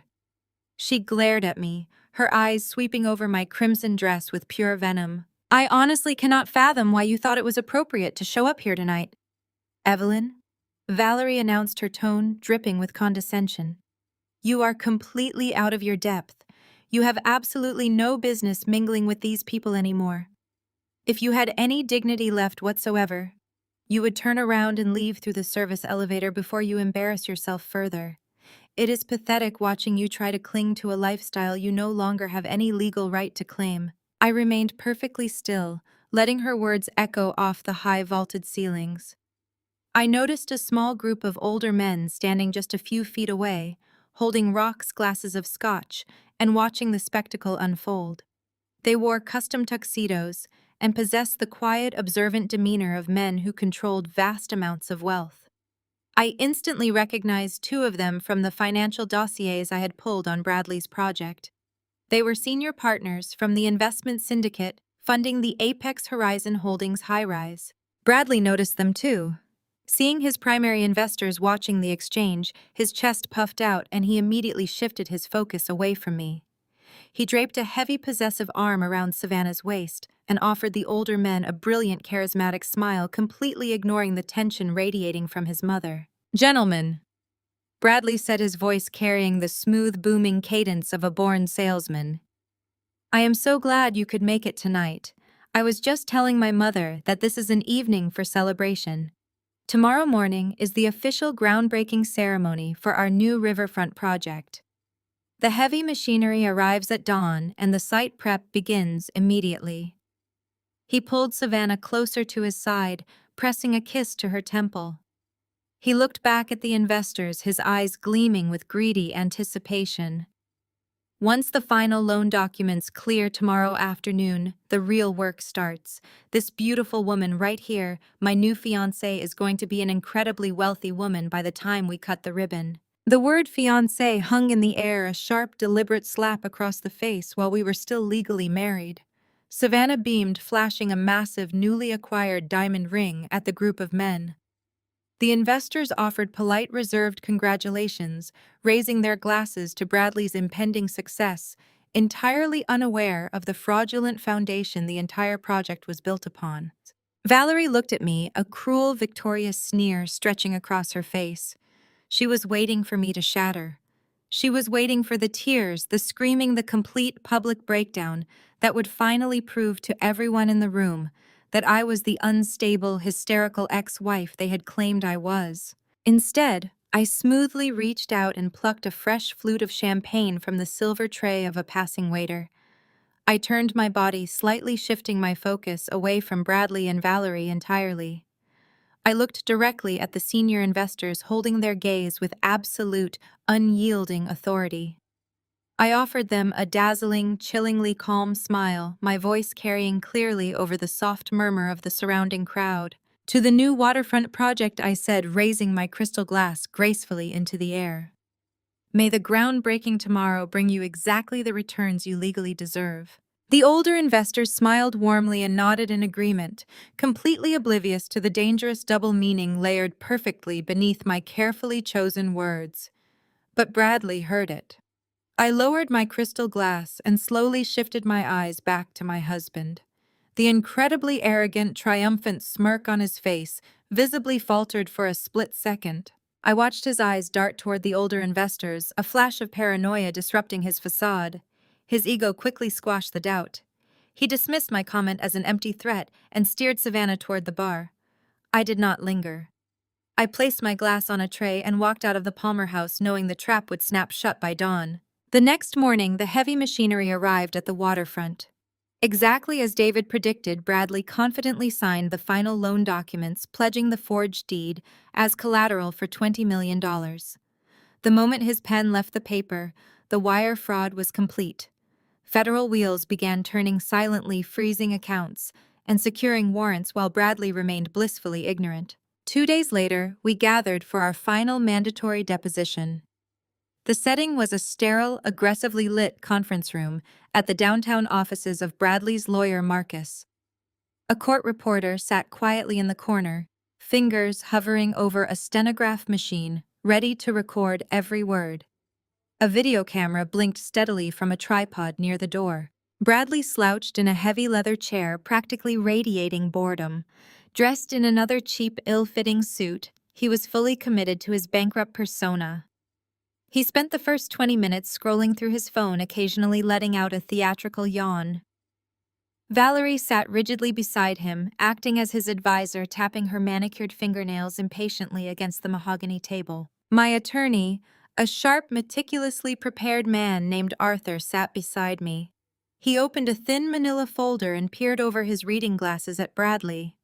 Arthur began with the standard financial inquiries, methodically walking through the fabricated portfolio Marcus had presented during our mediation. "State your current annual income for the record, please," Arthur requested, his voice steady and polite. Bradley let out a long, put-upon sigh. He locked his phone and tossed it onto the table. "I do not have an income, Arthur. I am currently unemployed, and my business ventures have completely collapsed. I am surviving on the charity of my mother and a few close friends." Arthur nodded, making a slow, deliberate checkmark on his legal pad. "And the properties you previously managed, the commercial developments, gone," Bradley stated smoothly, looking directly into the camera lens with practiced tragedy. "Foreclosed or surrendered to creditors. I have absolutely nothing left." Valerie let out a sharp breath. "This is ridiculous," she snapped. "We have already provided comprehensive documentation of his financial ruin. You are intentionally dragging this out to rack up billable hours. My son lost his entire livelihood and Evelyn is trying to squeeze blood from a stone. We are wasting time." Marcus placed a calming hand on Valerie's arm, but offered no objection to her outburst. Arthur ignored her completely, turning to the next page in his folder. He looked back up at Bradley, his expression completely neutral. Mr. Hayes, I need to ask you directly under oath. Do you possess any hidden assets, liquid or otherwise, that have not been disclosed in this proceeding? No, Bradley answered firmly, not missing a beat. Do you currently hold, or have you held within the last 24 months, any offshore bank accounts? Arthur asked. Bradley chuckled, a condescending sound that echoed in the quiet room. Offshore accounts. Do I look like a billionaire to you? I can barely afford groceries. No, I do not have any offshore accounts. Arthur let the silence stretch for a few seconds. The court reporter's fingers flew across her machine, capturing the perjury in real time. I kept my eyes fixed on my hands, maintaining my posture of quiet defeat. Are you affiliated with, or do you have any beneficial interest in a Delaware-registered LLC known as Apex Horizon Holdings? Arthur asked, his tone entirely conversational. For a fraction of a second, Bradley's jaw tightened. It was a microscopic reaction, completely invisible to anyone who did not know him as intimately as I did. But he recovered instantly, leaning back and crossing his arms over his chest. Never heard of them, Bradley lied, his voice dripping with absolute certainty. Like I have sworn multiple times today, I have no current business affiliations. I am completely broke. He had just done it. He had perjured himself repeatedly and on the record. He had lied about the offshore accounts holding our stolen funds. He had lied about his connection to the shell company. He had lied about his total assets while sitting days away from a $20 million loan closing, all while staring directly into a recording camera. Valerie slammed her hand flat against the table. I will not sit here and watch my son be interrogated like a common criminal over fantasy corporations. She barked, her face flushing with anger. Marcus, shut this down. We offered her $5,000 as a courtesy. If she will not take it, we withdraw the offer and we will see her in court. The mediator, who had been sitting quietly at the end of the table observing the deposition, leaned forward. She looked at me with genuine pity. Evelyn, she said gently, I strongly advise you to consider the reality of this situation. If you refuse to sign today, this goes before a judge on Friday. Given the financial disclosures on record, the judge will likely order you to absorb half of the marital debt. You will be held responsible for millions in liabilities. Refusing this settlement will ruin you. Please take the $5,000 and walk away. I let my shoulders slump forward, keeping my head bowed. I took a slow, trembling breath, perfectly playing the part of a woman who had finally been crushed under the weight of an impossible situation. Bradley saw my posture and leaned across the heavy mahogany table. He ignored Arthur, ignored the mediator, and ignored the blinking red light of the camera. He lowered his voice, making sure only I could hear the pure, venomous hatred lacing his words. You are a failure. Evelyn, Bradley whispered, his eyes dark and cruel. You thought you were so incredibly smart, but you are nothing. You are going to lose everything, and you will spend the rest of your pathetic life paying for the mistake of crossing me. Sign the papers, take your pennies, and get out of my sight. I kept my head bowed for one more second. I felt the sharp metallic tang of adrenaline flooding my veins. The trap was locked. The federal case was secure. The perjury was on the record. There was absolutely no reason to play the victim anymore. I slowly raised my head. The trembling in my breath vanished. My shoulders snapped back, my spine straightening until I was looking down at him from across the table. The tears I had faked dried up, replaced by a cold, hollow stare that made Bradley pull back. I reached into my portfolio and pulled out a single blank piece of paper. I placed my fingertips flat against the surface and slowly slid the paper across the polished wood, stopping it right in front of his folded hands. I leaned forward, mirroring his exact posture, and looked directly into his eyes. My voice was chillingly calm, carrying a deadly certainty that caused the arrogant smirk to freeze on his face. I am looking forward to our final court date on Friday, Bradley, I whispered back. Make very sure you dress for the occasion. The morning after the deposition felt different than any day before it. I woke up before my alarm, the quiet stillness of my apartment, a sharp contrast to the chaotic storm I had carefully orchestrated. I went through my morning routine with mechanical precision. I brewed my coffee, ironed a sharp navy blue blazer, and drove to my forensic accounting firm. The familiar environment of my office usually offered me a sense of peace. For years, I had found solace in the absolute certainty of numbers. Numbers did not lie. They did not cheat. And they certainly did not forge property deeds to steal marital assets. I sat at my desk surrounded by stacks of financial audits for corporate clients, but my mind was entirely focused on the invisible clock ticking down downtown. Bradley was scheduled to sit in a glass-walled boardroom this morning. He would be surrounded by men in expensive suits, shaking hands and smiling his devastatingly charming smile. He would be presented with a mountain of legal paperwork, the final requirements to secure the $20 million commercial construction loan for Apex Horizon Holdings. I knew exactly how he would act. He would feign total confidence skimming the pages without truly reading the fine print, eager to get to the celebratory champagne. He would grip his expensive fountain pen and sign his name on the dotted line, legally certifying that he held free and clear title to the waterfront property. At 10:15 in the morning, my phone vibrated against the polished wood of my desk. The sudden buzzing sound made my heart jump into my throat. I picked up the device, my fingers slightly damp with nervous energy. The notification on the screen was a simple text message from David at the Internal Revenue Service Criminal Investigation Division. I swiped to open it. The message was brief, professional, and absolutely devastating. "The Eagle has landed," David wrote. "The ink is dry on the $20 million loan documents. The fraudulent deed was officially pledged as collateral, and the initial investor funds have been wired to the holding account. The wire crossed state lines exactly 5 minutes ago. Federal jurisdiction is fully established. Warrants are being processed as we speak." I let out a breath I felt like I had been holding for months. I read the message a second time, letting the reality of David's words wash over me. The point of no return had been crossed. Bradley was no longer just a cheating husband trying to hide money in a messy divorce. He was now a federal criminal who had just committed wire fraud and bank fraud on a massive, undeniable scale. There was no backing out for him now. He had built his own prison, walked inside, and locked the door behind himself. I set the phone down and took a sip of my lukewarm coffee, savoring the profound sense of vindication. A few hours later, during my lunch break, my phone buzzed again with a social media notification. I rarely checked Savannah's public profiles anymore, but the notification explicitly stated she had tagged my personal account in a new post. Morbid curiosity won out over my better judgment. I opened the application and navigated to her page. Savannah had posted a high-resolution photograph taken at the waterfront construction site. The background was filled with yellow excavators and freshly turned earth, the very land my father had originally purchased. In the foreground, Savannah stood next to Bradley.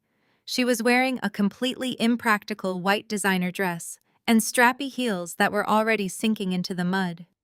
She was holding a massive, oversized bottle of expensive champagne, beaming at the camera with a look of pure, unfiltered triumph. Bradley stood beside her, looking smug, one hand resting possessively on her waist. It was the caption beneath the photo that truly showcased her viciousness. "Out with the old trash, in with the new empire," she had written, followed by a string of celebratory emojis. And right at the very end of the caption, she had intentionally tagged my personal account, ensuring that I would see it, ensuring that my friends and family would see it. She wanted to rub my nose in my own supposed defeat. She wanted me to look at that photo and cry over everything I had lost. Instead of pain, I felt a cold, deep satisfaction. I looked at the photograph not as an insult, but as a perfectly preserved piece of digital evidence. Savannah had just publicly linked herself to a fraudulent construction site on the exact day a federal crime was committed to fund it. She had practically handed the prosecution a time-stamped exhibit of her involvement. I took a screenshot of the post, saved it to a secure folder on my phone, and closed the application without leaving a single comment. Later that afternoon, I left my office and drove directly to Arthur's law firm. The atmosphere in his office was charged with focused electric energy. Arthur sat behind his massive oak desk reviewing a thick stack of legal filings. When I sat down across from him, he looked up and offered a rare, genuine smile. "We are completely ready for tomorrow," Arthur announced, tapping the stack of papers. "I have just finalized the subpoenas for all the real estate documents, including the forged deed and the proxy director filings for Savannah's shell company. I have also been in direct contact with David and the federal prosecutor assigned to the case. We have successfully linked our civil family court case with their impending federal indictment." I leaned forward, needing to understand the exact mechanics of the trap. "How does that work in the courtroom tomorrow?" I asked. "Will the judge know about the federal investigation?" Arthur nodded slowly, his eyes gleaming with legal strategy. "Yes, but we have to present it carefully. Tomorrow is supposed to be your final divorce hearing. Bradley and Marcus are walking in there expecting the judge to sign off on their heavily doctored settlement agreement, the one that leaves you with nothing and forces you to absorb his fake debt. Because Bradley just committed federal wire fraud this morning, the United States Attorney has drafted a formal sealed letter of intervention." Arthur paused, making sure I understood the gravity of his next words. "The letter informs the family court judge that the marital assets in question are currently the subject of an active federal criminal investigation. By presenting this letter directly to the judge before the gavel strikes, we accomplish two things. First, it gives the family court judge immediate jurisdiction to freeze whatever assets are in the room, effectively halting Bradley's ability to touch another dime. Second, it exposes Bradley's perjury from the deposition. He swore under oath that he had no assets. This federal letter proves he has been hiding millions." "It is the perfect ambush," I said quietly, feeling a profound sense of closure approaching. "It is legally flawless," Arthur agreed. "The federal agents are moving to seize the offshore accounts and the construction funds tomorrow morning. By the time we stand before the judge, Bradley will already be entirely locked out of his stolen money. He just will not know it yet." I left Arthur's office as the sun began to set, casting long golden shadows across the Chicago skyline. I drove back to my apartment and spent the evening in quiet preparation. I opened my closet and selected my outfit for the courtroom. I chose a sharp, meticulously tailored charcoal gray suit. It was professional, commanding, and projected absolute strength. I polished my black leather heels and laid out my accessories with the same care a soldier takes when preparing armor. As I was packing my leather briefcase with my copies of the financial audits, my phone illuminated on the nightstand. Another text message had arrived from Bradley. He could never resist the urge to twist the knife one last time. "See you in court tomorrow," his message read. "Bring a tissue box." I stared at the glowing letters, imagining the arrogant sneer on his face as he typed them. He truly believed tomorrow was his coronation. He believed the judge would rubber stamp his fraudulent financial reports, sever our marriage, and leave me utterly destitute while he walked away with millions. I did not reply to his message. I turned off the screen and picked up a single thick sealed envelope from my desk. It was the document Arthur had given me, the official letter of intervention from the United States Attorney. The federal seal was stamped clearly across the back, securing the heavy watermarked paper inside.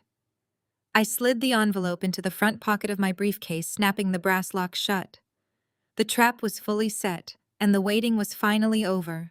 The next morning, the sky over Chicago was a brilliant, cloudless blue. The air was crisp and cold as I walked up the wide concrete steps of the county courthouse.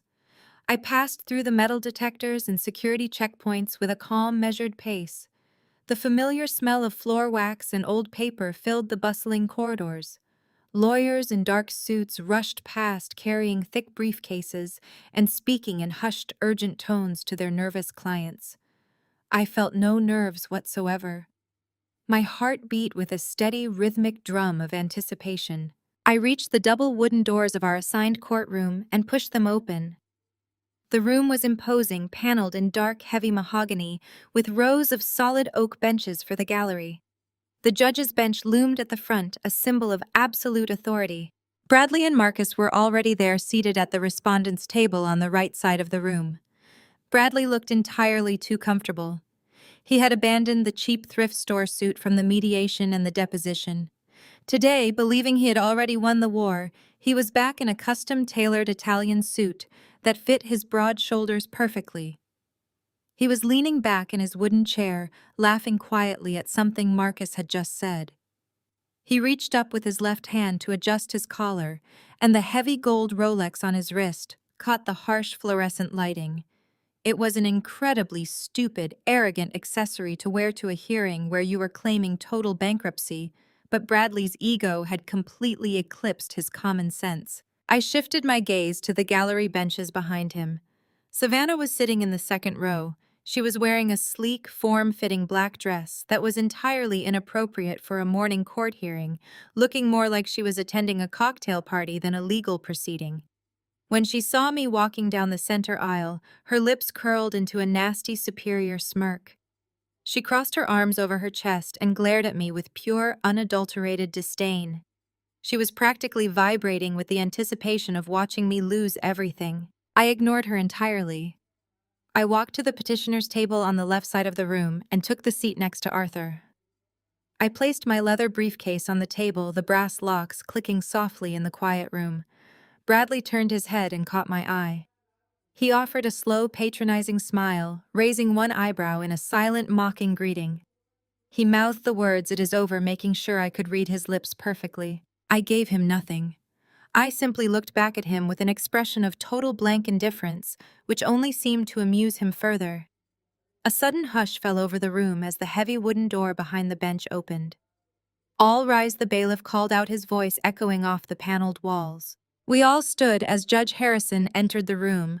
He was a stern, uncompromising man with decades of experience on the bench.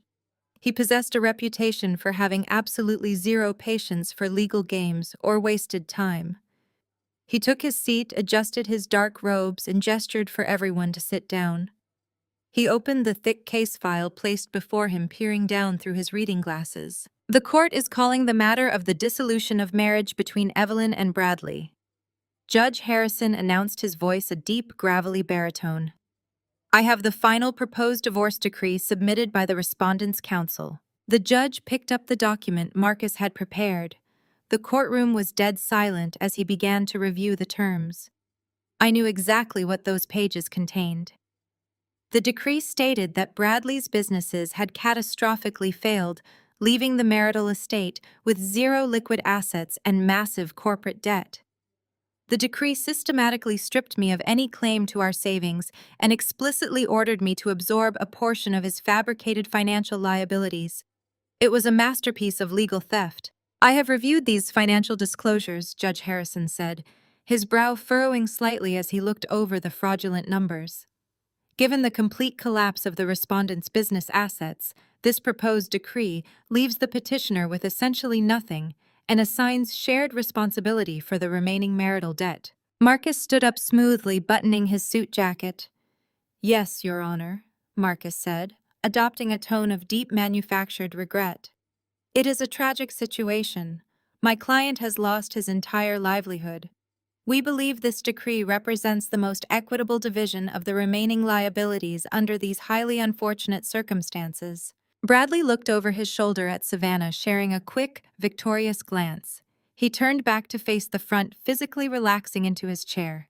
He was mere seconds away from walking out of the courthouse as a multimillionaire completely free of me, and entirely hidden behind his forged offshore shell company. Judge Harrison sighed heavily, reaching for the heavy wooden gavel resting on his bench. He picked up his pen, bringing the tip down toward the signature line on the final page of the decree. "If there are no further objections to these disclosures, I am prepared to sign this order and finalize this dissolution." Before the pen could touch the paper, Arthur stood up. He did not rush, and he did not raise his voice. He simply projected absolute commanding authority across the room. "Your Honor," Arthur stated, his voice ringing out clear and sharp, "before you sign that decree, my client has a letter regarding the marital assets that requires your immediate attention. It was submitted directly to this court by the United States Attorney's Office." The atmosphere in this courtroom shattered instantly. Bradley's relaxed posture vanished. He sat bolt upright, his head snapping toward Arthur, his eyes wide with sudden, uncomprehending shock. Marcus froze, his hand hovering over his legal pad. In the gallery, Savannah dropped her arms, the smug smirk completely wiped from her face. Judge Harrison lowered his pen, his eyes narrowing as he looked down at Arthur. "The United States Attorney's Office." The judge repeated, his tone shifting from routine boredom to intense, sharp focus. "Approach the bench, counselor." Arthur picked up the sealed envelope I had placed on the table. He walked the short distance to the bench and handed the thick, heavy package directly to the judge's clerk, who passed it up to the bench. The courtroom fell completely silent. The only sound was the sharp tearing noise of thick paper as Judge Harrison broke the federal seal. He pulled out the watermarked pages, his eyes scanning the dense, heavily detailed paragraphs inside. As he read, the color seemed to drain from the room. I watched Bradley's chest begin to rise and fall in rapid, shallow breaths as he finally realized that his perfect, foolproof plan had just violently collapsed around him. The trap had officially snapped shut. Judge Harrison did not rush the moment. He smoothed the heavy paper against his desk. He read each line with deliberate care, his brow furrowing until a sharp crease formed between his eyes. The ambient noise of the large courtroom, the muffled hum of traffic outside, the slight shuffling of feet in the gallery, all seemed to fade into a pressurized vacuum. I kept my own posture relaxed, my hands folded loosely in my lap, watching the moment the power in the room shifted. Bradley shifted his weight, the expensive leather of his heavy chair, squeaking loudly and inappropriately in the absolute stillness. He darted a desperate, questioning look toward his attorney, but Marcus was perfectly rigid. The high-priced lawyer was already sensing a catastrophic shift in the legal atmosphere. Marcus kept his eyes glued to the judge's bench, refusing to acknowledge his client's rising panic. Valerie sat frozen in the gallery directly behind them, her arrogance replaced by a tense glare as she tried to understand what was happening. Judge Harrison reached the bottom of the second page. He turned it over slowly, his eyes scanning the final signatures and the embossed federal seals. Then he did something I had never seen a family court judge do in a hearing. He lowered the thick documents to his desk, leaned back in his high-backed leather chair, and let out a sharp, genuine laugh. It was a dry, humorless sound that echoed across the silent room like a gunshot. He took off his reading glasses, folded them neatly, and looked directly down at my husband. "Oh, this is good," Judge Harrison said, his voice laced with a dangerous, razor-sharp sort of amusement. "This is exceptionally good, Mr. Hayes." Bradley opened his mouth to speak, a defensive stammer already forming on his lips. But the judge raised a single commanding finger, silencing him instantly. Judge Harrison picked the document back up, holding it so the official federal seal was clearly visible to the entire room. He cleared his throat, his tone returning to the gravelly, uncompromising baritone that demanded absolute submission. For the record, the judge announced, his voice booming effortlessly, "I am reading from a joint injunction submitted directly to this court. It comes from the United States Department of Justice, acting in direct coordination with the State Historical Commission." Marcus shot up from his chair as if he had been electrocuted, his face entirely pale and his professional demeanor cracking. "Your Honor, we have not been provided a copy of this federal intervention. We respectfully request an immediate recess to review these documents with our client." "Sit down, counselor," the judge barked, banging his heavy wooden gavel once against the sounding block. "You will hear this exactly as I read it, and you will remain seated until I am finished." Marcus slowly sank back into his chair, looking physically ill. Judge Harrison adjusted his posture and began reading the text aloud.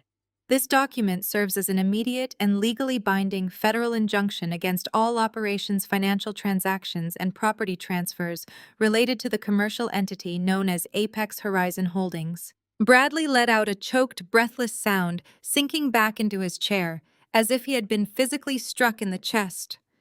His pristine Italian suit suddenly looked like a straitjacket. The judge continued reading, his voice filling every corner of the vast paneled room.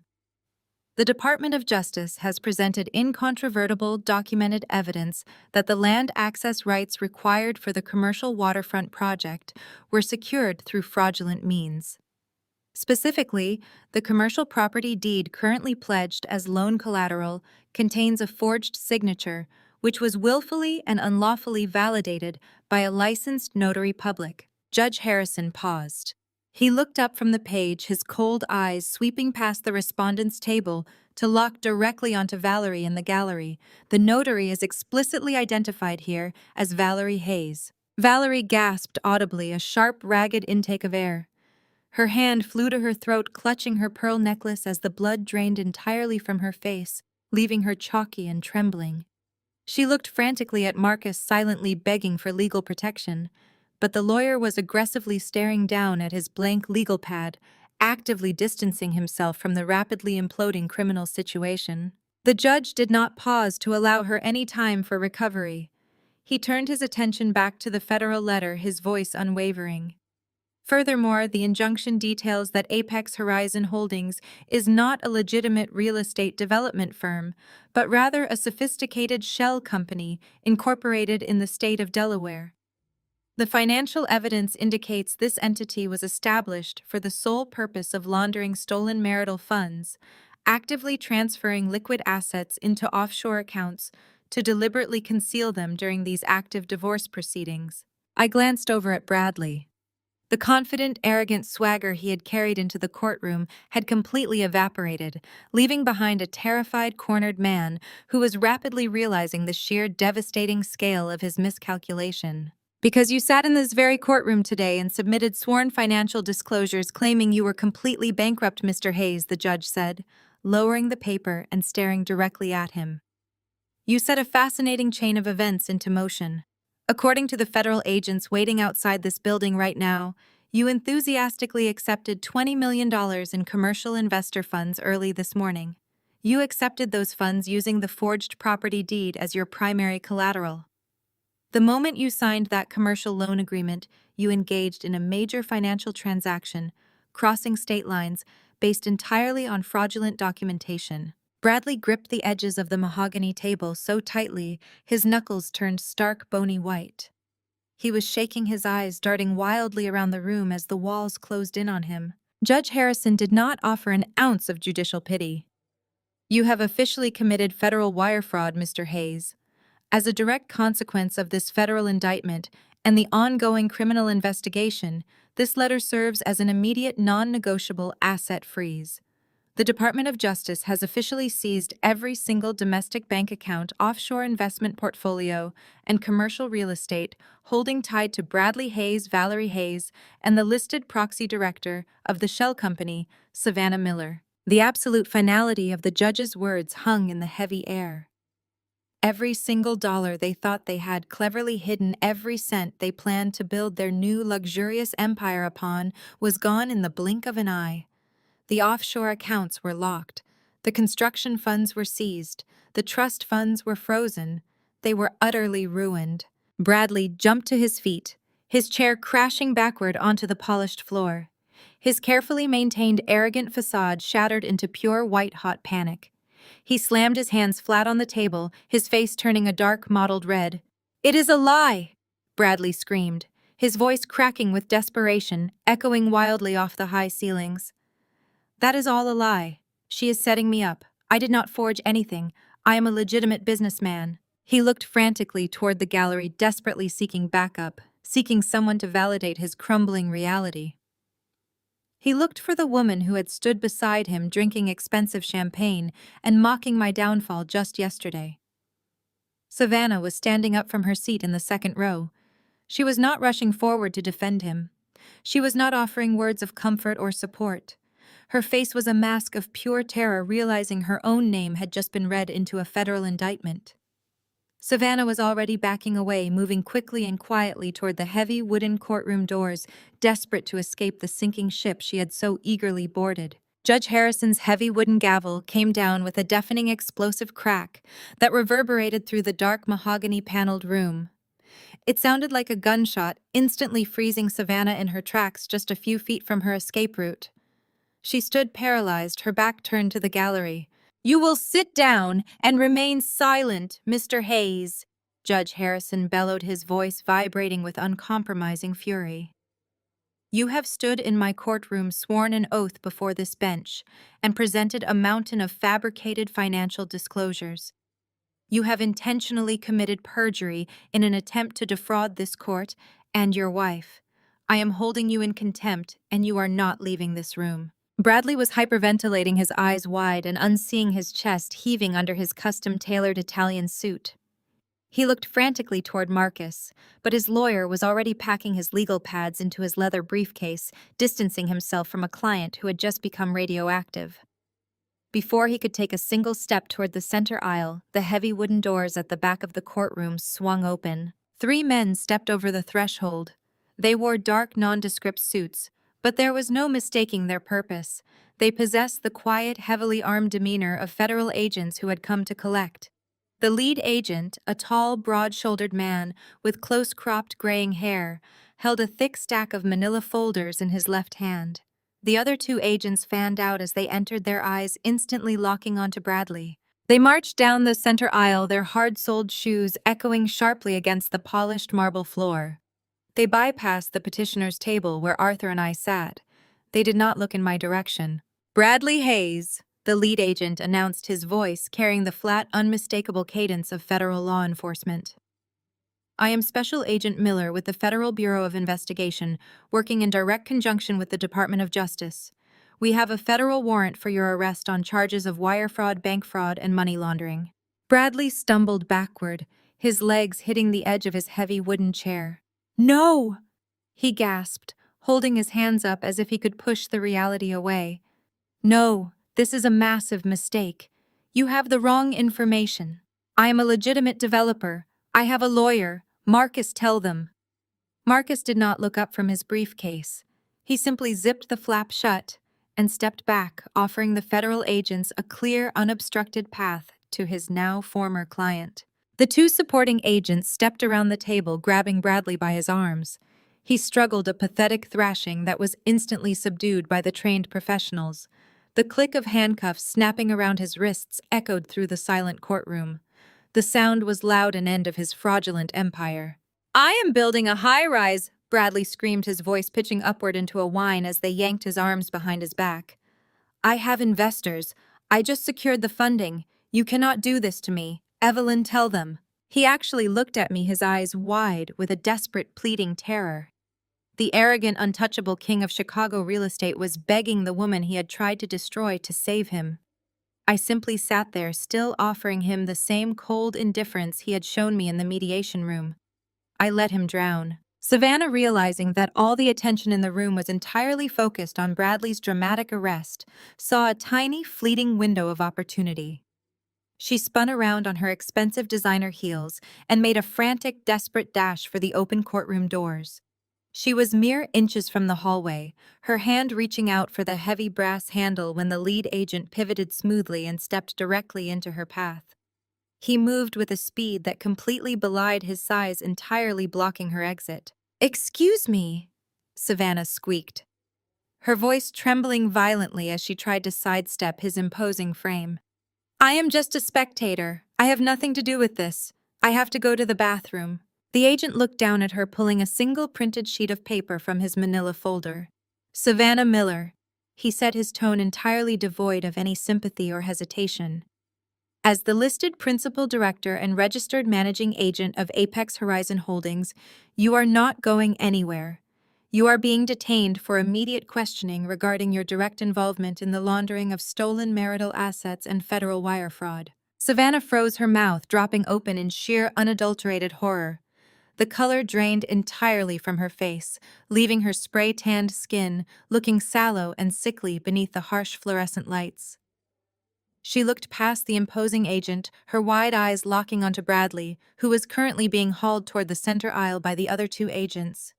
The grand illusion of their glamorous high society romance completely evaporated in a single heartbeat, replaced instantly by the desperate, vicious instinct of pure self-preservation.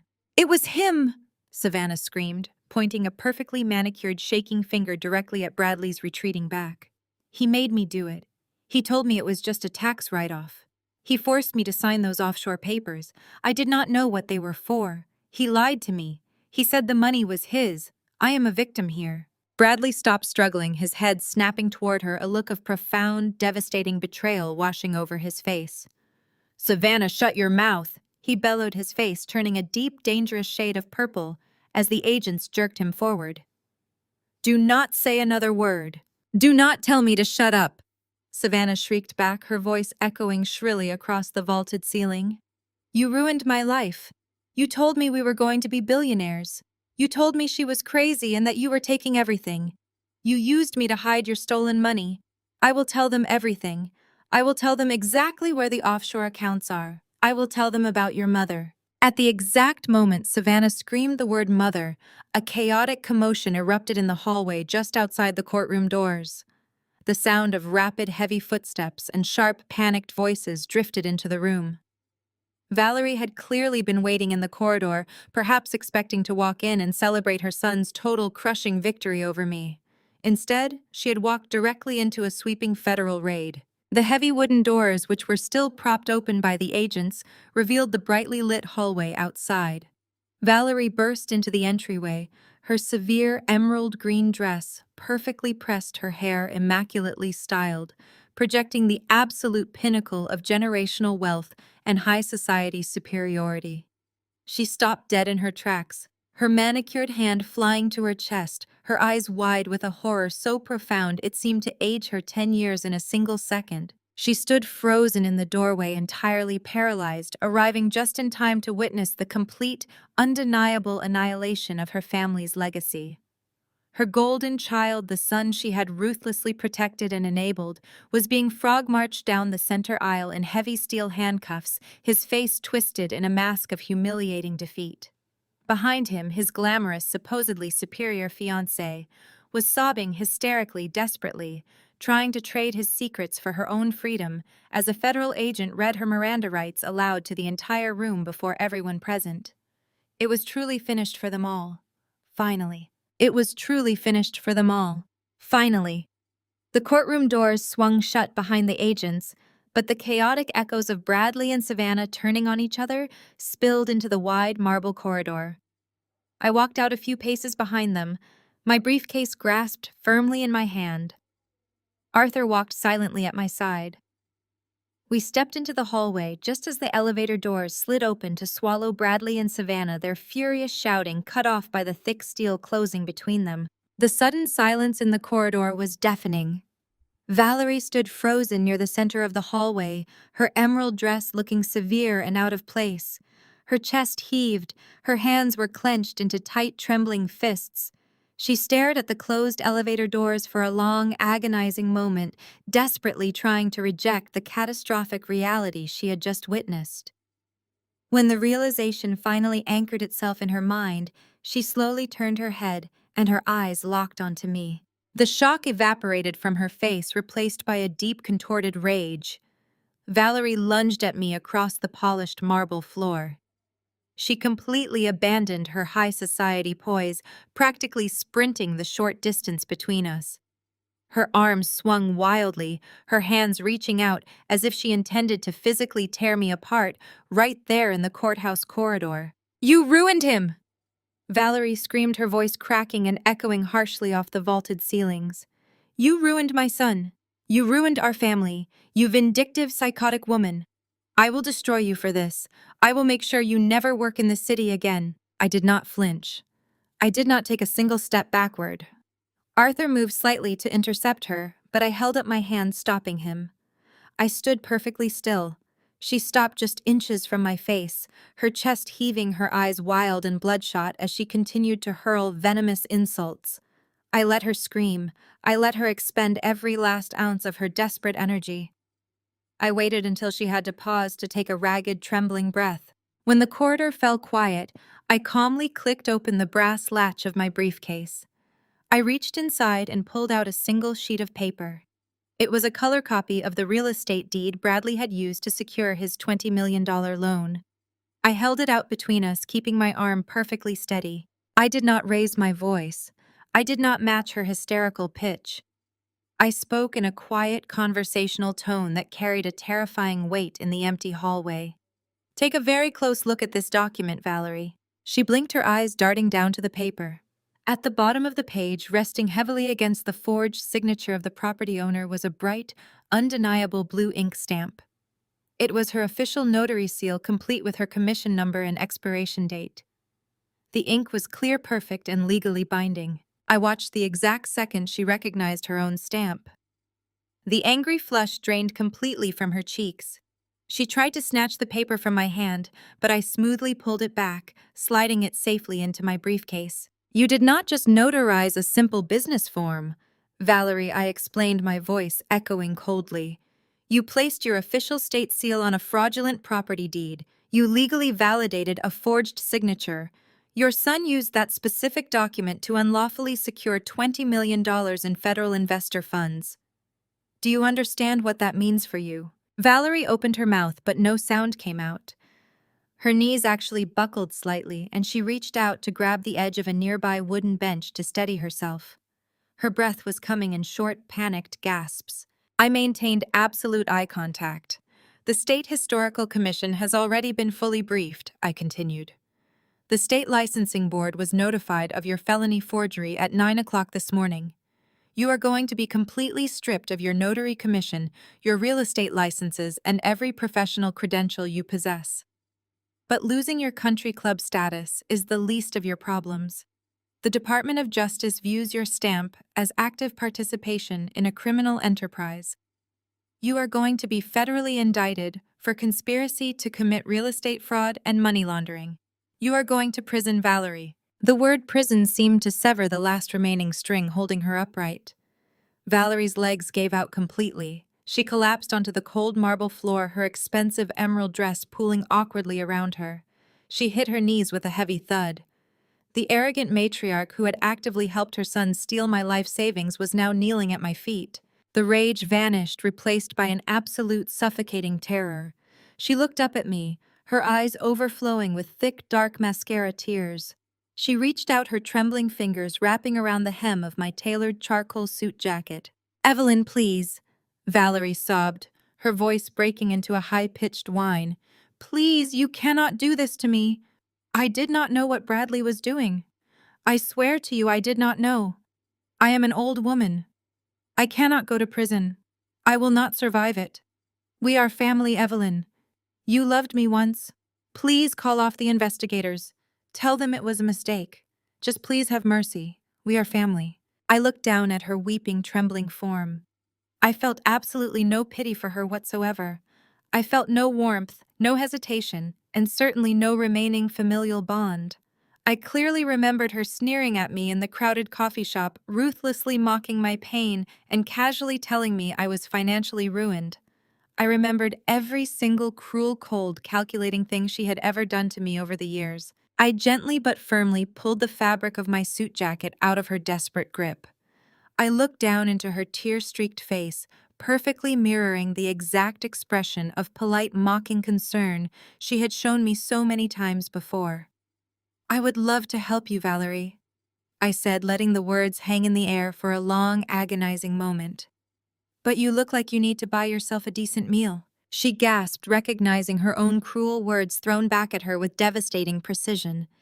She buried her face in her hands, her shoulders heaving with loud, uncontrollable sobs. She curled into a tight ball on the courthouse floor, completely shattered. I did not look back. I stepped neatly around her weeping form and walked toward the glass exit doors at the end of the corridor. Arthur walked beside me, pushing the door open. I stepped out of the courthouse and into the bright Chicago sunlight. The crisp morning air hit my face. I took a slow, deep, grounding breath, filling my lungs with the absolute certainty of my freedom. As I walked down the wide concrete steps, my phone began to vibrate violently inside my briefcase. A steady stream of notifications was pouring in. I pulled the device out and looked at the screen. They were automated alerts from my bank. The federal holds had been lifted. The fraudulent offshore transfers had been forcibly reversed by the Department of Justice. I watched the numbers on my screen climb higher as my stolen funds, every single cent that Bradley had tried to take from me, were safely returned to my control. Over the course of the next month, the meticulously constructed illusion of Bradley's real estate empire disintegrated with a brutal, breathtaking speed. The federal indictment acted as a massive wrecking ball, swinging directly through the foundation of his fraudulent business ventures. The local news stations and financial publications immediately picked up the story, splashing Bradley's mugshot across the front pages alongside detailed reports of the wire fraud and the forged property deeds. The public exposure was absolute and unforgiving. The senior investment partners, the very same men Bradley had so confidently schmoozed at Valerie's opulent charity gala, were the first to strike. The moment the Department of Justice publicly confirmed that the land access rights for the waterfront high-rise were fabricated, the investor syndicate pulled their funding entirely. They did not just walk away. They launched a massive coordinated barrage of civil lawsuits against Bradley, demanding immediate restitution for their initial capital investments and seeking astronomical punitive damages for breach of fiduciary duty. Bradley found himself trapped in a legal nightmare of his own making, battling aggressive federal prosecutors on one front and a legion of furious corporate attorneys on the other. He spent the first week of his indictment sitting in a federal holding cell, stripped of his custom-tailored suits and his heavy gold Rolex. His high-priced defense attorney Marcus officially withdrew as counsel the morning after the courtroom ambush, citing a sudden, irreconcilable conflict of interest. Bradley was forced to scramble for new representation, finally securing a lawyer who demanded an exorbitant retainer up front. To cover the astronomical bail and the new legal fees, Bradley was forced to liquidate the absolute last of his mother's untouchable trust funds. Valerie, meanwhile, had retreated entirely from public view. The state board had moved swiftly, permanently stripping her of her notary commission and her real estate licenses. The profound humiliation of being publicly investigated for a felony completely destroyed her carefully cultivated standing among the city's elite. Her country club memberships were quietly revoked, and her wealthy friends stopped returning her calls, treating her like a toxic pariah. The generational wealth and high society reputation she had weaponized against me were gone, replaced by the very real impending threat of federal prison time for conspiracy. While Bradley and Valerie drowned in the consequences of their arrogance, Arthur maneuvered brilliantly through the family court system.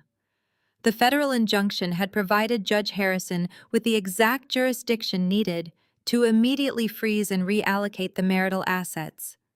Because the Department of Justice successfully proved that the funds Bradley used to purchase our Beacon Hill home were undeniably stolen from our joint accounts, the judge did not hesitate. He officially ruled that the subsequent transfer of the property to Savannah's Delaware registered shell company was a fraudulent conveyance designed to hide stolen marital wealth. With a single strike of his gavel, Judge Harrison reversed the transaction entirely. He signed a new court order, awarding the deed to the property solely and exclusively to me. Bradley and Savannah were completely stripped of any legal right, title, or interest in the home. Holding that certified property deed in my hands was a profoundly vindicating experience. It represented the culmination of months of quiet, agonizing patience and meticulous calculating strategy. I was no longer a discarded wife being unlawfully forced out of her own home. I was the sole rightful owner, and I had the full weight of the judicial system backing me up. The court had granted me an immediate writ of possession, giving me the legal authority to reclaim my property and physically remove the trespassers who had tried to steal it. On a crisp, bright Tuesday morning, I drove up the familiar winding tree-lined driveway of the Beacon Hill property.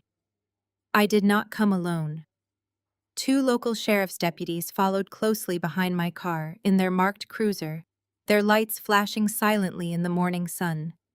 We parked in the circular driveway, the tires crunching loudly against the pristine white gravel. The scene at the house was already a hive of organized punitive activity. 4 unmarked black sport utility vehicles were parked aggressively near the front entrance, their doors standing wide open. Federal agents from the Federal Bureau of Investigation were swarming the property, actively executing the asset forfeiture warrants authorized by the Department of Justice. I stepped out of my car, feeling the cool breeze against my face. I smoothed the lapels of my tailored navy blue blazer and walked up the wide stone steps toward the grand mahogany front doors. The deputies flanked me, their heavy boots thudding rhythmically against the porch. The front door was propped open. I walked over the threshold and stepped into the sprawling, sunlit foyer. The house looked exactly as it had when I lived there, yet the atmosphere was entirely different. It was no longer a stolen sanctuary for my husband and his mistress. It was an active federal crime scene. Agents in dark windbreakers were moving methodically through the ground floor, carrying heavy cardboard evidence boxes and plastic storage bins. Bradley and Savannah had furnished their stolen luxurious lifestyle using the funds they had siphoned from my accounts, and the federal government was meticulously clawing back every single penny. I watched as two agents carefully removed an expensive abstract oil painting from the dining room wall, wrapping it in protective plastic, before tagging it with a barcode sticker. Another agent was cataloging a massive collection of high-end electronics and expensive stereo equipment, noting serial numbers on a digital tablet. I walked slowly down the wide central hallway toward the expansive formal living room, my heels clicking softly against the polished hardwood floors. I found Savannah standing near the center of the room. The glamorous superior facade she had so proudly worn at the Palmer House Gala was completely gone. She was wearing a pair of faded sweatpants and a shapeless gray sweatshirt, her blonde hair pulled up into a messy, uneven knot. She looked entirely disheveled, her face pale and devoid of makeup, her eyes red and heavily swollen from crying. Savannah was standing frozen, watching in absolute helpless horror as a female federal agent methodically emptied the contents of the massive walk-in closets. The agent was loading dozens of expensive red-soled designer shoes into a large plastic evidence bin. Next to the shoes sat a towering stack of luxurious silk dresses, cashmere sweaters, and heavy winter coats bearing exclusive European labels. On the glass coffee table, another agent was carefully securing a velvet jewelry box containing the diamond tennis bracelets and heavy gold necklaces Bradley had purchased for her using my stolen money. Savannah watched the glittering jewelry disappear into an evidence bag, and a loud, ragged sob tore from her throat. She wrapped her arms tightly around her stomach, shaking violently as the reality of her total ruin settled over her. She turned her head and saw me standing in the entryway of the living room, flanked quietly by the two sheriff's deputies. The remaining color drained completely from her face. She took a hesitant, trembling step toward me, her hands reaching out in a pathetic, desperate gesture of surrender. She had spent months relentlessly mocking me, actively conspiring to destroy my life and basking in the wealth she had stolen. Now she was completely broken. "Evelyn, please," Savannah begged, her voice cracking into a pathetic, high-pitched whine. "Please, you have to tell them to stop. They are taking absolutely everything I own. They froze my bank accounts. I do not have a single dollar left to my name. Bradley is not answering my calls, and his lawyers will not speak to me. I have nothing. Please just let me keep a few of my coats and some of my clothes. I have nowhere to go today. I have absolutely nothing left." I did not raise my voice, and I did not offer her a single ounce of pity. I looked at the incredible mountain of expensive stolen merchandise surrounding her, and then I looked directly into her terrified, weeping eyes. I reached into the pocket of my blazer, pulled out a thick, folded black plastic garbage bag, and calmly held it out toward her shaking hands. "I hear motels are cheap this time of year." 6 months moved with a slow, grinding inevitability. The autumn air that chilled my face the day I reclaimed my home gave way to a bitter Chicago winter and finally thawed into a clear spring. During those 6 months, the federal justice system meticulously disassembled Bradley Hayes. The trial was a spectacle of absolute destruction. I attended only days I was subpoenaed to testify, sitting quietly in the gallery, watching the prosecutors lay out an insurmountable case. They presented bank records, forged deeds, and offshore transfers, burying Bradley under a mountain of undeniable evidence. He sat at the defense table, looking hollow, his expensive suits hanging loosely off his shrinking frame. The swaggering developer who had believed he was untouchable was gone, replaced by a terrified man facing the full weight of the federal government. The jury deliberated for less than 4 hours. When the foreperson read the verdict, the words echoed through the courtroom with heavy finality. "Guilty of wire fraud, guilty of massive tax evasion, guilty of aggravated perjury." The judge did not mince words during the sentencing hearing. He looked down at Bradley with sheer disgust, citing the predatory nature of the crimes, before handing down a sentence of 15 years in federal prison with no possibility of early parole. Bradley collapsed into his chair, weeping audibly, as marshals moved in to escort him back to his cell. While Bradley took the brunt of the hammer, Savannah barely scraped together a survival strategy.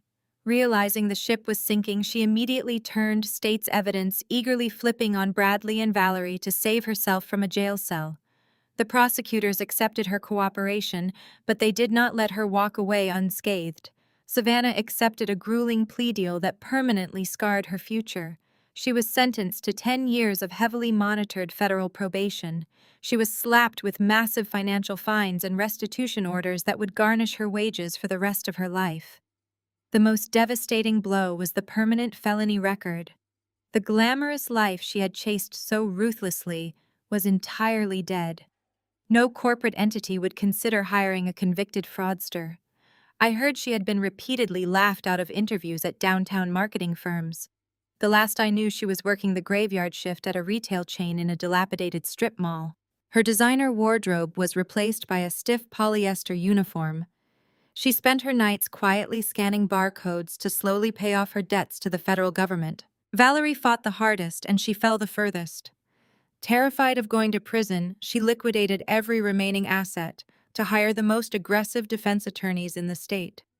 She managed to negotiate a plea deal that kept her out of a penitentiary, but the cost of her freedom was total financial ruin. To pay the exorbitant legal fees and massive federal fines, Valerie was forced to put her beloved country club estate on the market. The sprawling mansion that had served as the physical manifestation of her superiority was sold at a steep discount to cover her mounting debts. The subsequent estate sale was the vicious talk of her former social circle.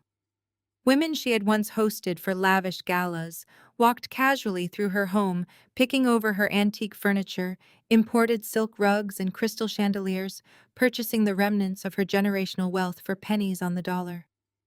Valerie did not attend the sale. She could not bear the crushing humiliation of watching her life be auctioned away. Without her wealth and status, she ended up moving into a tiny, run-down apartment on the far industrial outskirts of the city. It was a bleak, depressing complex, entirely devoid of the manicured lawns and wealthy neighbors she had always believed were her birthright. Her phone stopped ringing completely. The high society friends she had valued above all else abandoned her the moment her money disappeared. With the legal battles finally concluded, I focused on rebuilding the life they had tried to steal from me. I poured my energy into restoring my home, replacing the dark memories of their betrayal with fresh paint, elegant furniture, and a deep sense of peace. I was sitting in my redesigned living room on a quiet Thursday evening, sipping hot chamomile tea and reviewing the portfolio for a massive new commercial design project I had just landed. The house was perfectly still, the silence comforting rather than lonely. The warm glow of the lamps cast a soft light across the polished hardwood floors. Suddenly, my phone began to vibrate against the glass coffee table. I glanced down. The caller ID displayed an unknown number from a location I did not recognize. I set my teacup down, swiped my thumb across the screen to accept the call, and held the phone to my ear. An automated, mechanical female voice filled the line. "You have a prepaid call from an inmate at the Marion Federal Correctional Institution. This call is subject to recording and monitoring. To accept this call, press 1. I sat back against the plush cushions, staring at the wall across the room. I slowly pressed the number 1 on the keypad. The line clicked, followed immediately by the pathetic sound of heavy, ragged breathing and the chaotic background noise of a busy prison common area. Then I heard his voice. It was small, trembling, and completely stripped of the arrogant bravado that had defined him for so long. Evelyn Bradley gasped, his voice breaking into a desperate sob. "Evelyn, please do not hang up. Please just listen to me. I am so sorry. I am so incredibly sorry for everything I did to you. I was stupid. I was greedy. I ruined everything." I did not say a word. I simply held the phone to my ear, my expression completely neutral, listening to the man who had tried to destroy me. "It is a nightmare in here, Evelyn." He wept, the panic in his voice raw and unfiltered. "It is so cold, and the food is terrible. I have nothing left. Nobody will talk to me. Mom will not answer my calls because she cannot afford the phone fees. Savannah blocked my number. I have no one else in the world to turn to. Please, Evelyn, you have to help me. I just need a little bit of money, just a few $100s. If you could just put some money in my commissary account, it would make things so much easier. I need to buy extra food. I need basic living supplies. Please, I am begging you. I do not deserve it, but please have mercy on me." I sat in the warm living room of the home I owned, completely outright. I looked around at the peaceful life I had reclaimed and protected. I looked at the ticking clock on the stone mantel. I let him cry. I let him beg. I let him plead pathetically for his basic survival. I listened to his desperate, heavy sobbing for exactly 30 seconds. I felt nothing at all. I cleared my throat softly, waiting patiently for him to pause his frantic begging. "I would love to help Bradley," I replied, my voice calm, pleasant, and completely detached. "But my money is tied up in a new investment." I lowered the phone from my ear, cutting off his sudden panicked wail. I tapped the button to end the call, navigated to my settings, and blocked the prison's phone number permanently. The silence in my living room was profound and absolute after I set my phone down. I took a slow sip of my chamomile tea, feeling the warm liquid soothe my throat. The chapter with Bradley was finally irrevocably closed. I had survived his betrayal, dismantled his empire, and reclaimed my life. But there was still one final piece of business remaining, one lingering thread tying me to the remnants of his fraudulent ambitions. The next morning, the sky over Chicago was a brilliant, cloudless blue. I drove down to the industrial waterfront, parking my car near the edge of the Sterling Foundry property. I stepped out, pulling my wool coat tightly around me against the biting wind coming off the water.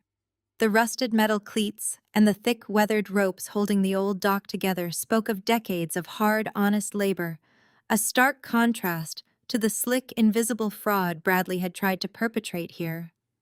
The old brick buildings stood silent and imposing, their towering smokestacks reaching up like monuments to a bygone era. Bradley had looked at this land and seen only a canvas for his own greed. He had seen luxury condominiums, glass facades, and millions of dollars in stolen profit. I saw history. I saw survival. Because Judge Harrison had awarded me the entirety of Bradley's legitimate holdings as restitution for the massive financial fraud, I now possessed the foundational deeds and the controlling interest in the easement rights surrounding the foundry. The fraudulent documents Bradley had fabricated to secure his massive commercial loan had been completely invalidated, leaving the authentic underlying property rights firmly in my name. I was the sole gatekeeper to the waterfront. I stood on the weathered wooden docks, listening to the rhythmic slapping of the dark water against the pilings. The sound of tires crunching on the gravel drive pulled my attention away from the skyline. A black town car pulled to a stop near my vehicle. 3 people stepped out. 2 men and a woman, all wearing sharp professional business attire. They approached me with measured, respectful steps. They were the executive directors of the State Historical Commission, accompanied by their chief legal counsel. They had reached out to me days earlier requesting this meeting. The commission had been fighting for years to protect the Sterling Foundry from aggressive commercial developers. They had been devastated when Bradley had swooped in with his seemingly ironclad, though entirely forged, access rights. Now, with the forgery exposed and the criminal enterprise completely dismantled, the state saw a rare, fleeting opportunity to secure the land permanently. Ms. Hayes, the lead director, said, extending his hand as he reached the edge of the dock. "Thank you for agreeing to meet with us here today. It is a beautiful piece of property." "It is," I agreed, shaking his hand firmly. "And it deserves to be respected, not paved over for a quick profit." The director nodded enthusiastically. "We could not agree more. The state is incredibly relieved that the fraudulent nature of the previous development proposal was brought to light. Your actions in exposing the forgery saved this historic site from permanent destruction." We are here because we want to ensure that no developer ever threatens this land again. We want to officially purchase the easement rights from you. We walked slowly along the edge of the water as we began the negotiations. I did not need a team of high-priced corporate lawyers to navigate the conversation. I knew exactly what I held, and I knew exactly what it was worth. The state had secured emergency funding specifically allocated for heritage preservation. They were highly motivated, and I was holding the only key to the property. I am perfectly willing to sell the rights, I told them, my voice steady and uncompromising over the sound of the wind. But I have two absolute non-negotiable conditions. First, the land must be permanently zoned as a protected historical park. I want an ironclad legal covenant written into the transfer deed guaranteeing that no luxury condominiums, commercial high-rises, or private developments will ever be built on this soil. The legal counsel scribbled furiously on his legal pad, nodding his head. We can absolutely guarantee that. In fact, that aligns perfectly with the Commission's ultimate vision for the foundry. And your second condition? My second condition is the purchase price. I said, stopping to look directly at the lead director. I named a figure. It was a massive multi-million-dollar sum meticulously calculated to reflect both the true market value of the waterfront access and the severe emotional and financial distress I had endured to secure it. The director blinked clearly, taken aback by the sheer size of the number. He exchanged a long, loaded look with his legal counsel. They stepped a few feet away, conversing in hushed, urgent whispers, while I stood calmly looking out over the water. I was not bluffing, and I had absolutely no intention of lowering my price. I had earned every single penny of that money. After several tense minutes, the director returned to my side. He took a deep breath and extended his hand once more. We have a deal, Ms. Hayes. The state will meet your price. The finalization of the sale made front-page news across the city. The local television stations ran extensive segments on the preservation of the Sterling Foundry, heavily featuring my role as the primary whistleblower who had single-handedly taken down a massive real estate fraud ring to save the historic waterfront. My face flashed across television screens in every neighborhood, accompanied by glowing reports of my financial acumen and my dedication to preserving the city's heritage. I knew exactly who was watching those broadcasts. Deep in the industrial outskirts of the city, in a cramped, drafty one-bedroom apartment that smelled faintly of cheap cleaning supplies and stale cooking oil. Valerie sat alone. She sat on a worn, sagging sofa that she had found at a discount thrift store, staring blankly at the tiny, outdated television resting on a wobbly plastic stand. The glamorous country club estate was gone. The emerald dresses and the pearl necklaces were gone. Her entire social circle had vanished into thin air. She had absolutely nothing left but the bitter, suffocating silence of her own ruin. As my face appeared on her television screen, radiant and victorious, Valerie covered her face with her trembling, wrinkled hands and wept in the darkness. A few days after the news broke, I returned to the foundry to sign the final transfer paperwork. I was standing near the old brick facade when a familiar, unassuming sedan pulled up.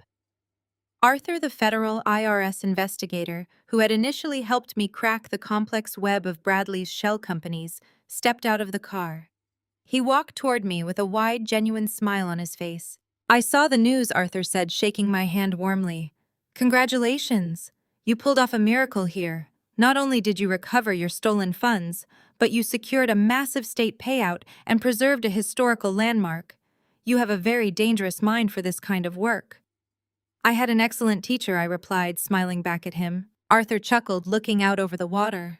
Actually, that is exactly why I wanted to meet you today. The federal task force was incredibly impressed with the way you dismantled Apex Horizon Holdings. Your ability to track the hidden assets and connect the fraudulent offshore accounts was brilliant. We see a lot of complex financial crimes, but rarely do we see someone with your specific meticulous talent for forensic accounting. He turned to look at me, his expression growing serious. We are putting together a permanent specialized consulting team to track down hidden marital assets in high-net-worth divorce cases where federal fraud is suspected. We could use someone with your exact skill set, It is a highly lucrative position, and you would have total autonomy. I looked out at the rolling gray water of the lake, feeling the weight of his offer settle over me. I had spent the last decade building a successful design firm making things look beautiful. But the last year had taught me that I possessed a much more formidable talent. I knew how to look beneath the surface. I knew how to find the ugly hidden truths that arrogant men tried to bury in paperwork. I appreciate the offer, Arthur, I said slowly, a new, powerful idea taking root in my mind. But I think I am going to build something of my own. Using the millions of dollars from the state payout and the entirety of my recovered marital assets, I did exactly that. I closed down my interior design business and spent the next 3 months establishing a brand new, highly specialized firm. I leased a massive sunlit office suite on the top floor of a prestigious downtown high-rise. I furnished the space with sleek modern leather chairs, heavy mahogany desks, and state-of-the-art computer systems. My private office featured floor-to-ceiling windows that offered a commanding panoramic view of the entire Chicago skyline. I could see the high-rises and the commercial districts, the exact places where the wealthy attempted to hide their dirty secrets. My desk was a sprawling slab of polished mahogany free of clutter, save for a single powerful desktop computer and a stack of fresh, pristine legal pads. I employed a small, dedicated staff of junior analysts and paralegals, all handpicked for their discretion and their relentless drive to uncover the truth. I ordered a heavy frosted glass plaque for the front double doors. It read in bold, uncompromising silver letters, Evelyn Hayes Independent Forensic Auditing, specializing in high net worth asset recovery. I did not even need to advertise. The local news coverage of the Sterling Foundry deal had essentially served as a massive citywide billboard for my unique talents. Word spread through the elite social circles with terrifying speed. Within weeks of opening my doors, my office was completely flooded with desperate clients. Women and occasionally men sat across my heavy wooden desk clutching files of suspicious bank statements and convoluted tax returns. They had heard the whispers. They knew I was the woman who had meticulously, ruthlessly dismantled an untouchable real estate empire, using nothing but a paper trail and pure, unadulterated patience. They came to me broken, terrified, and convinced that their spouses had successfully hidden their wealth. I took their files, offered them a calm, reassuring smile, and promised them I would find every single hidden dollar. I spent my days tracing offshore wire transfers, unmasking Delaware shell companies, and tearing down fraudulent corporate structures. I was no longer a victim. I was a predator in a world of financial deception, and I was in absolute total control of my career and my life. 6 months after I opened the firm, I took a rare afternoon off to walk through the upscale shopping district downtown. The weather was beautiful, the sidewalks crowded with wealthy patrons carrying designer shopping bags. I walked with my head held high, wearing a perfectly tailored cream-colored suit and carrying a leather briefcase that contained the financial ruin of 3 different arrogant husbands. As I turned the corner, I paused. I was standing directly outside the same chic, expensive cafe where Valerie had ambushed me a year ago. The cafe where she had cruelly slipped the divorce papers across the marble table and laughed at my pain. The patio was bustling with the exact same type of high society women Valerie had once desperately tried to impress. I stopped on the sidewalk and looked through the large, spotless plate glass window. Inside the cafe was loud and busy. A woman was moving slowly between the tables carrying a plastic gray bus tub and a dirty rag. She was wearing a stain-covered brown apron over a faded, ill-fitting shirt. Her hair was completely gray, lacking the expensive blonde highlights she had once maintained. She was hunched over, aggressively scrubbing a sticky spill off a table, while a group of wealthy patrons completely ignored her existence. It was Valerie. The journey from a discarded wife to a woman completely in control of her own destiny taught me that true power is never loud. It does not need to scream for attention or tear others down to prove its worth. True power is quiet, patient, and absolutely undeniable.